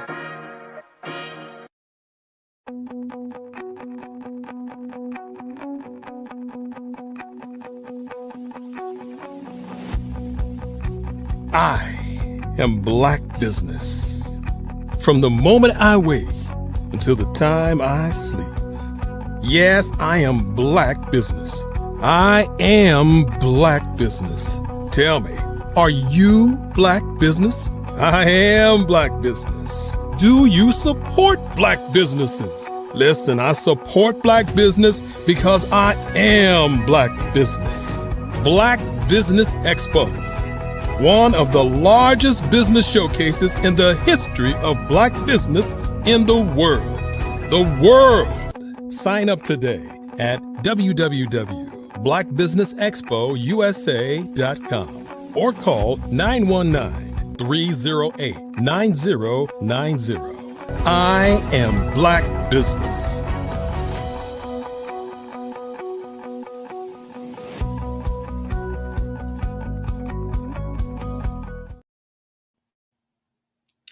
Good day, business owners, entrepreneurs, thought leaders, and corporations. Welcome to the Black Business Network. My name is Clarissa Williams. I am your business moderator for today on the Black Business Network. The Black Business Network is a 24-hour business network showcasing Black businesses, business owners, entrepreneurs, and thought leaders worldwide. We have speakers from North Carolina, London, Singapore, Africa, Japan, and cities all over the United States. The Black Business Network is a global community sharing its business knowledge to empower, inspire, and educate businesses about business. Today, I have the pleasure of having Miss Paulette Henson as my guest. She is a visionary entrepreneur, author, publisher, and advocate dedicated to amplifying Black voices in literature and business. As the founder and CEO of BWA Magazine, she has built a global media platform spanning 13 countries. With a master's degree in business administration, specializing in marketing, and years of practical experience. Ms. Paulette combines her academic background with innovative solutions to empower Black authors and entrepreneurs. Let's welcome Ms. Paulette. Thank you very much, Clarissa. That was a great opening. I'm happy to be here. Thank you. We're happy to have you. Listen, welcome to today. Yes. Can you please tell us a little bit about your business and what it is you do? Sure. So BWA Magazine is a publication that amplifies authors, Black women authors, Black men authors, as well as entrepreneurs. And we are a global communications platform that provides resources for authors, entrepreneurs, whether it be digital resources, publishing, as well as editing, coaching, and mutual support for our up and coming entrepreneurs, people that are interested in writing a book or starting a business. And one of my goals in developing BWA was there weren't any platforms that provided support along with promotion. And so that is how BWA Magazine got started. We currently have approximately 18 editions available on Amazon, on Barnes & Noble, Target, as you said, around the globe. So BWA is a one-stop shop that will allow you as a new author, if you're just getting started. We provide coaching, as I said. We promote your book on our website, give you an author spotlight in our magazine. If you're an entrepreneur and you want to promote your business, in our magazine, we offer promotional ads for entrepreneurs and small businesses. And so we are super excited that we are launching our website January 1st. And that will encompass a huge range of promotions for authors. And so, with that, I'm super excited to be here today. I'm happy that I'm able to provide this information, and we welcome you to join our platform. Oh, thank you so much for that. Tell me this. I wonder, how long has the publication been out, or how long has it been since you've started the magazine, and what inspired it? What was that spark that took it from just an idea to manifestation of what it is today? So the inspiration was, I wrote my first book about 4 years ago, and I did a couple of podcasts. I also have a podcast called The Authors Lounge, and I began to interview authors, realizing that there was a need to do more. And with that, I thought of a magazine. Actually, God gave me the vision to create a magazine where I could showcase our authors in a way that they would be proud. And the first edition I started a year and a half ago. I started doing this by myself in my office and creating this vision. And as it grew, I've developed a team of just phenomenal people that assist me in producing the magazine every month. Wow. Just Yes. one thought. You were one thought away from that thing, or one action away from the thought that you have that will manifest something in such short time. I mean, your accomplishments is like you've been doing this for a while, but it's just igniting that thing, or activating the thing that was ignited in you. So tell me this. So how has the BWA magazine impacted Black authors and entrepreneurs worldwide? What has the impact been for you? So the impact is, what I found was, once an author creates a book and they promote their book and they publish it on Amazon, after they sell the book to their friends and family, that was it. They don't know what else to do. And the magazine is that gateway that allows them to promote and get their name out there along with the podcast. And so I wanted to bridge that gap. I wanted to help the authors and entrepreneurs feel that they're not just in an ocean with thousands of other books and no one could find them. And with BWA, we are that island where we are that platform where they can go, they can promote their books, they can keep writing. We can provide them writing tools and courses and webinars to help support, their next writing and their next projects moving forward.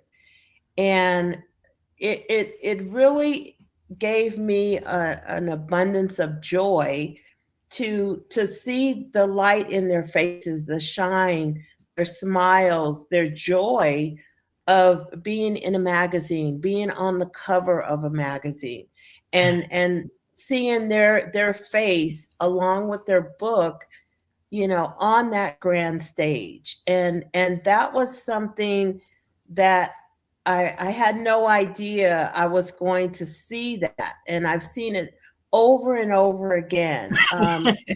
We currently have our BWA magazine. We also have a Kids Lit magazine, which it's called Kids Lit, and it promotes children's authors. So anyone writing children's books, we promote them in that magazine. And we also have another special edition, and it's our ministry focus edition. So that way we capture all of our ministry prayer warriors and all of the people that are involved in ministry that are writing books You know, they too needed a place where their books can be highlighted and promoted. And so we feel that we have a great resource tool that will encompass all of us, that will highlight us in a way that we haven't seen before. That's phenomenal. That is absolutely phenomenal. I'm over here. I'm I'm a cheerleader right now. I have pom poms Yes. and all in my heart. Right. This is Yes. amazing. Because a lot of times, people say, "Oh, you got a book and all you need to write a book." And you feel like you do have something to say, but you just don't know the steps to take. So, can you tell me what unique challenges? What unique challenges do Black authors face in the publishing industry, and how does BWA address them? So, one of the most challenging or challenges that authors face would be publishing and marketing. Most people, if they don't understand how marketing works, they are approached by various publishers that will charge them, numerous amounts of money to publish their book, but there's no guarantee that their book is going to get those sales. At the end of the day, BWA, we try to educate our authors. And our saying is, your book is your business. Your book is a product of your brand. So you have to promote your book just as any other business would. And it doesn't stop. It's a continuous promotion of your legacy. And so with that education, we are showing them how to promote by our Authors Lounge podcast, by being in the magazine, having an author spotlight, and also with our newly launching website, we have author spotlight packages there, as well as our library where their book is highlighted. And it's going to be a 90-day promotional tool for them. So they'll have a digital presence. They'll be able to direct people to their author page on our site, which will have all of their information. So if they don't have a website, we provide those resources for them. And so we are committed to empowering Black voices. That is the basis of our goal, is empowerment and inspiring. And so whatever the story is, whether it be your personal story, your memoir, or a story that you created, we are here to help support you to bring that story to light.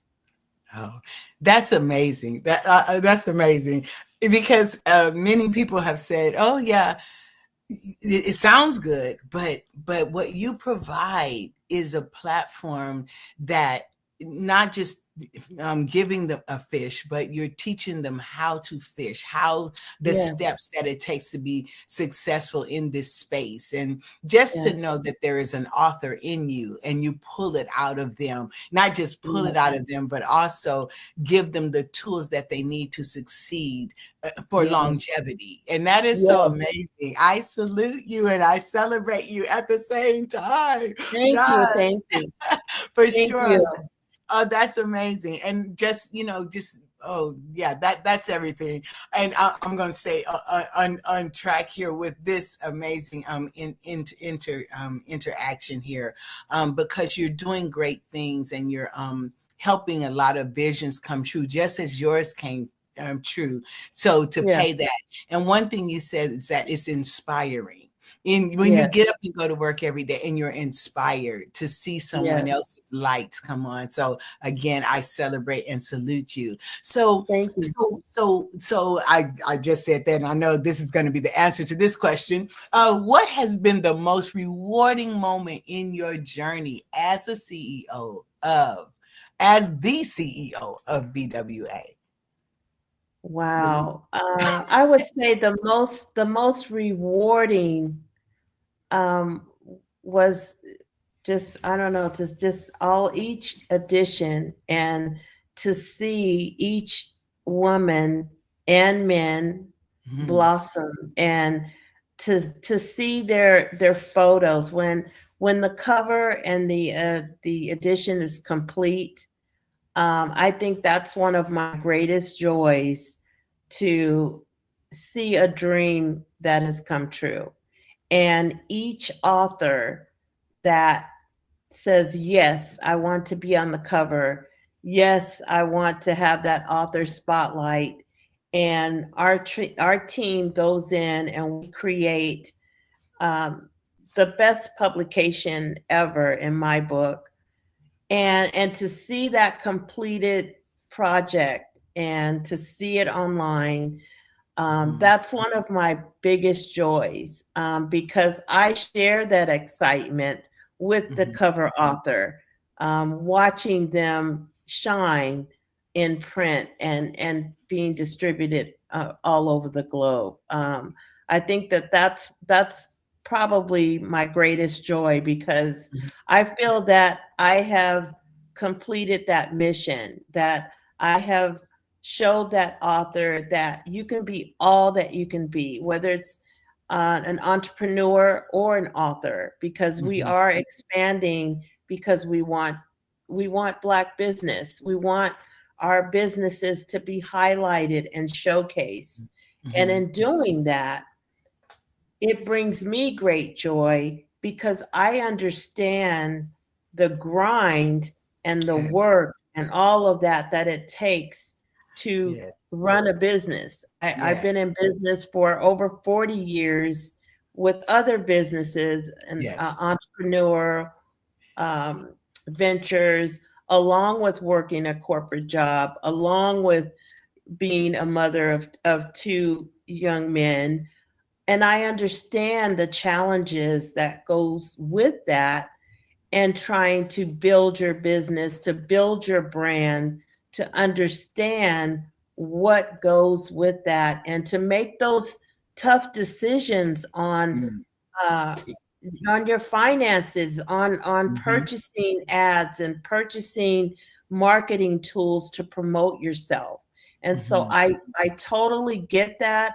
And my overall joy is when I see it happening, I know that I'm doing God's work, that was my assignment. And so I am truly committed to that. So there are many magazines and many competitors, I'm sure. Yes, yes. And so what distinguishes you from, what is your niche? What distinguishes you from the rest? Not a comparison, because everyone has value, but there's a unique thing, and I hear it, but what is the unique thing from your perspective of what distinguishes you in your magazine from the rest? I would say what makes BWA different, or it's distinguished amongst our other competitors. I believe that there is no competition as it relates to BWA. That not only are we empowering voices and amplifying our voices, but we also have articles in there. We have contributors that love to write, that write articles to contribute to our magazine. We have a travel section. We have what is called literary moments, where we have focused articles, recipes, and so it's a joy to read the magazine. So it's more than just flipping the pages and learning about authors that are writing books. That is one of the core aspects. In addition, there's some education in there. There's some little writing tips, and there's resources. So there's helpful information if you need a website, if you need a book trailer or any type of service along those lines, we have that information and the resources to help you to build your brand. And so that is, in my opinion, that's what makes us different. That we're not just a magazine to look at, but you won't be able to put it down because there's so much good information in there. It sounds like I can't wait to acquire one because it sounds like a resource tool, and it's a resource tool as well, and which which leads us to this question of how do you combine your academic experience in marketing with your work at BWA, and you kind of went there in this piece, but even more specifically because it is also an educational tool. Yes. So my experience as a professor, I have taught at the junior college level, and I realized that education is something that is continual. It's continuous. Yes. Okay. We never stop learning. And even getting into the subject of writing, we have numerous of people that are writing their stories. However, how they write the story, how they develop the characters, all of that kind of goes back to our basic English grammar and how you describe things or settings or people. And as a resource and coaching, people, no one can tell your story like you can tell your own story. However, when you get to that point, you have to understand that if it was trauma or something that was very intense, you're going to relive that trauma or instance as you're writing it out. So it's a cleansing. And so we try to help people to give them those guidelines so that they can get through that.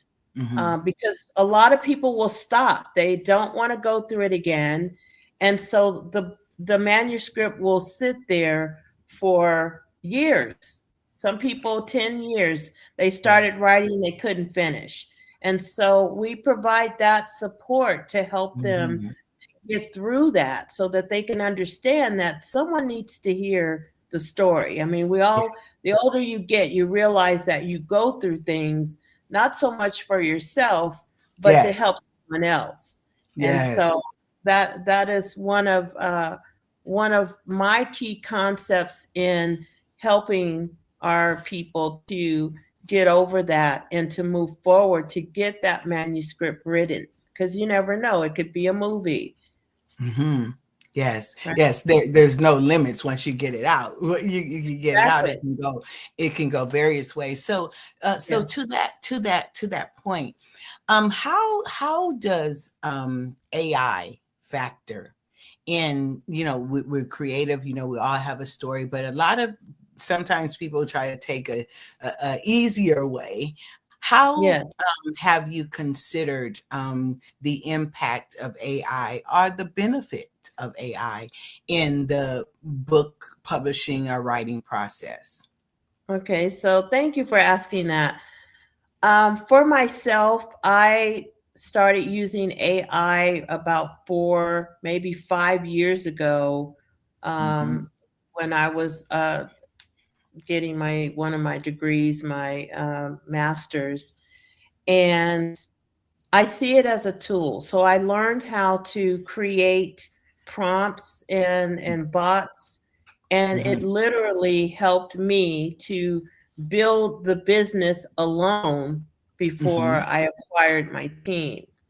Now, moving forward, we are we have created a series of webinars to educate our authors and our entrepreneurs on AI and how to use it to help you with your writing, how to use it to help you with administrative um, areas in your business, creating emails, creating um, letters and correspondence to your clients. And so we are hosting a 3-part webinar that's going to begin in February 26th. And our keynote speaker for that is Mike Johns, who is um, a he is a CEO in Digital Mind State. That's his company, but he is like the super tech guy that knows AI thick and thin. He currently is hosting different webinars with schools and colleges. He's traveling around the states, educating our people on AI because it's here to stay. And Yes. so we want to educate our group, our people, on how to use it to their advantage, how to save time with that correspondence. As a business owner, correspondence is huge. Replying to emails and sending out inquiries for other businesses that you want to connect with. You can use AI to create all of those business letters for you, which is a time saver. You Yes. can always go back and re-edit and Yes. personalize that. And so I actually love AI. Like I said, I've been Yeah. using it for years, and It's so funny because when it trickles down to the masses, it's already done. We're Yes. we're on the other side of the it's not going, it's not an idea. It Right. is just you're just now getting the information. So it's like everything, oh, it's new, it's new. No, it's been in existence. It just hasn't gone mainstream. And Yes. so so it's not it's so it's I tell the audience it's nothing to fear because No. we have to embrace it and learn it because it's Yes. not going away. It's just like when we thought, oh, I don't need a cell phone, and now you can't hardly live without it, Yes, and so exactly. it's one of those, the adoption of new technologies and whatever, and knowing how to navigate in that space, Yes. and still being able to, because what it does, well, some people in the in writing and whatever, they think that it discounts the work of a true author, like Yes. it's writing a book for you or it's Yes. replacing. But could you help us understand how it can complement, because you can't tell it to do or produce anything that you don't give it. So could you Right. kind of give us some insight of to how it is your piece of work? Because you have people who are just dropping things, oh, I'm writing a book and I'm writing, and there's no thought. But those who really Right. have a story that you want to tell, and they don't want it to be discounted because they utilize a valuable tool, but it was really their work. How would Right. you address that? So I would address that. As you said, you can definitely ask it to write a book about, how to catch a fish, and it will write that book on how to do that. Your story, your own personal story, you can provide those prompts. However, if you have written your manuscript and you want to paste it into, let's say, the chat GPT and ask it to, rewrite this story in a way where it sounds maybe more intriguing, or you want to use certain words. So you do have to train it to speak the way you speak. And that's one of the key ideologies of using IA, is that it has to learn how to talk like you speak. So if you're writing your manuscript and you want it to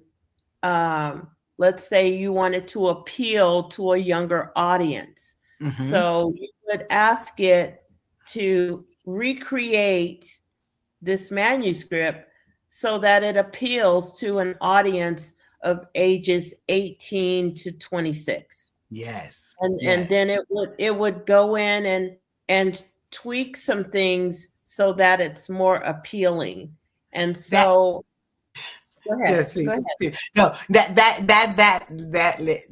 is so I'll say profound. It takes us right into this question because it's the art of the storytelling, right? So when you said that, it's like the storytelling. So what role does storytelling play in your mission to empower authors and entrepreneurs, and especially in the vein of giving it to AI? And we're going to veer from that. It was a thought that is very relevant to today. So I wanted to touch on that in our conversation, and knowing that it is a valuable tool, but the storytelling part. What role does storytelling play in your mission to empower entrepreneurs and authors?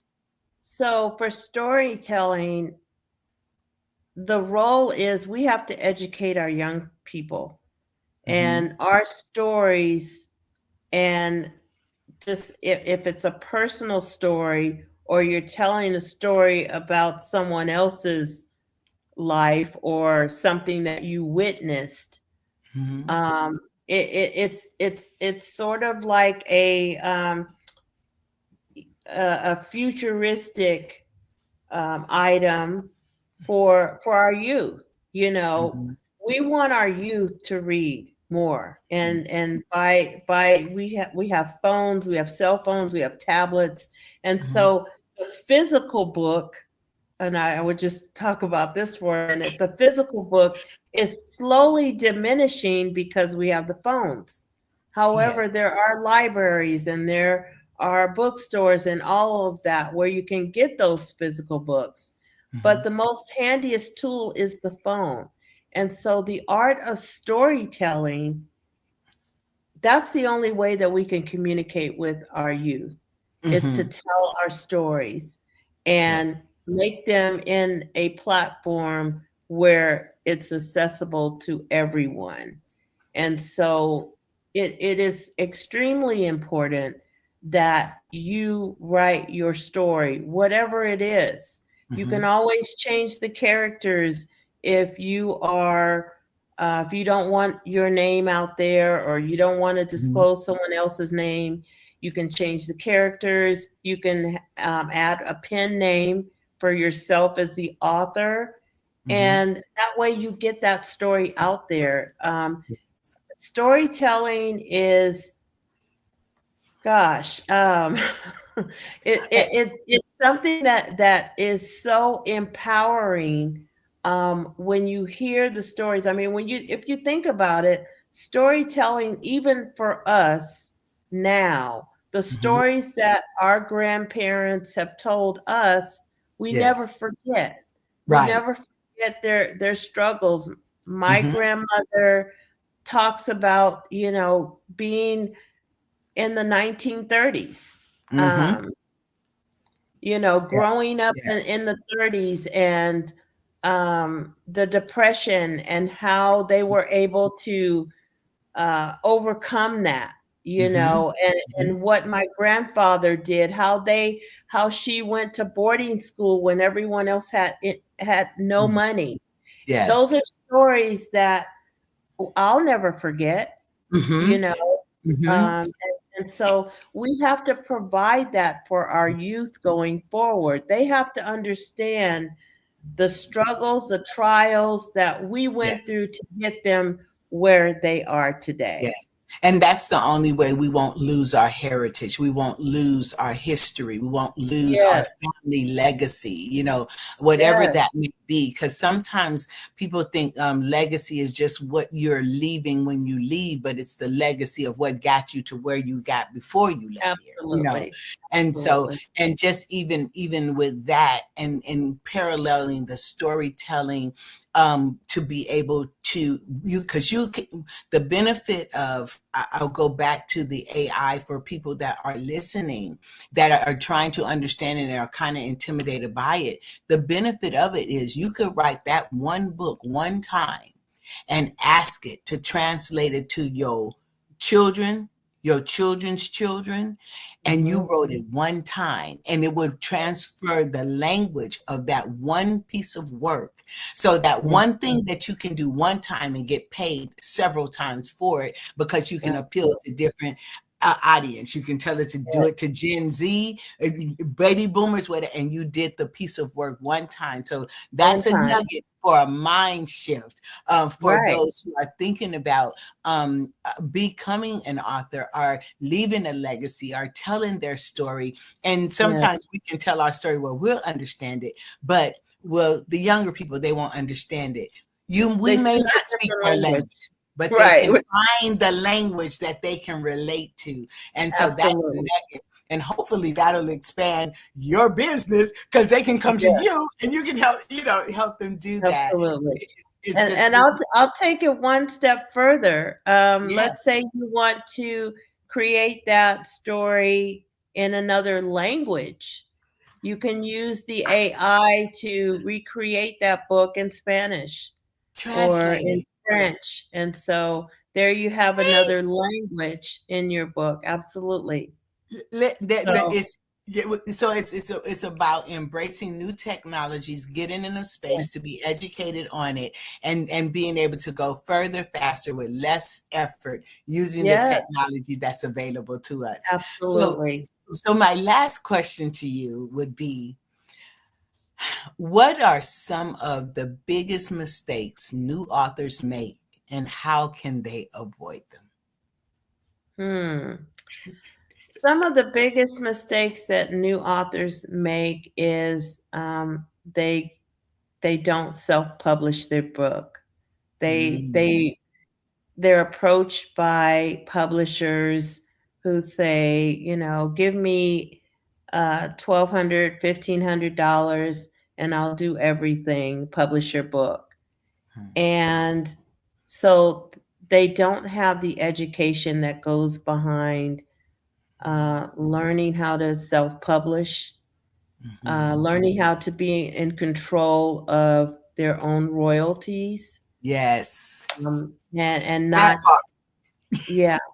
absolutely. And so they don't understand that when you sign with someone, it's sort of similar to the music industry, and some of those artists who have been taken advantage of. It's the same concept.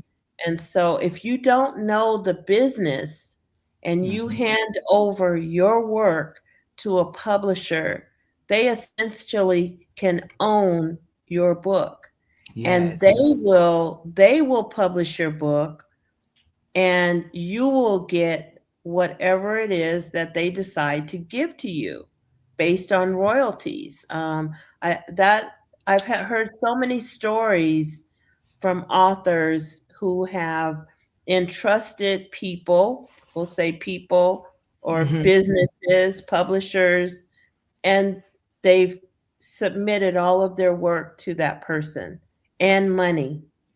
And never hear anything. They don't know how their book is doing, if it's made any sales or anything.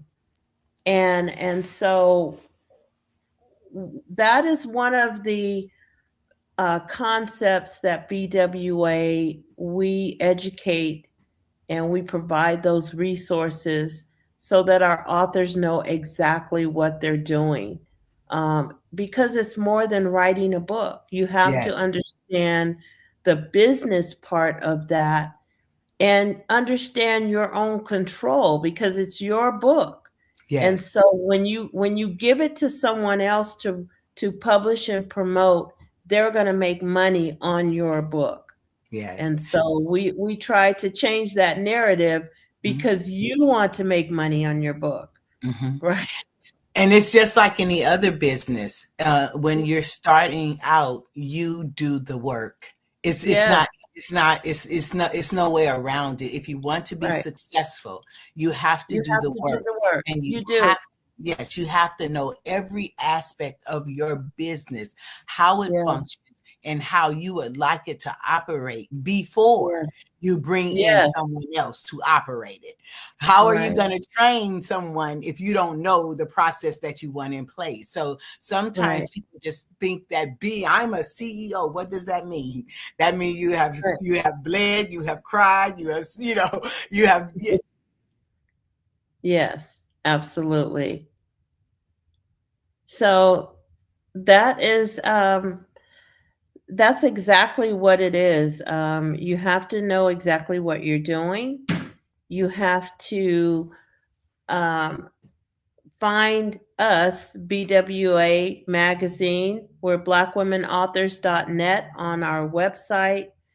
Reach out to us. We're here for you. We're here to help you to build your brand. If you're an entrepreneur and you want to promote your book in one of our editions, we're happy to welcome you to our BWA family. And we're here for you. That's pretty much it. We're here to educate you and to provide those resources that you need for your business and your author journey. And so with that, I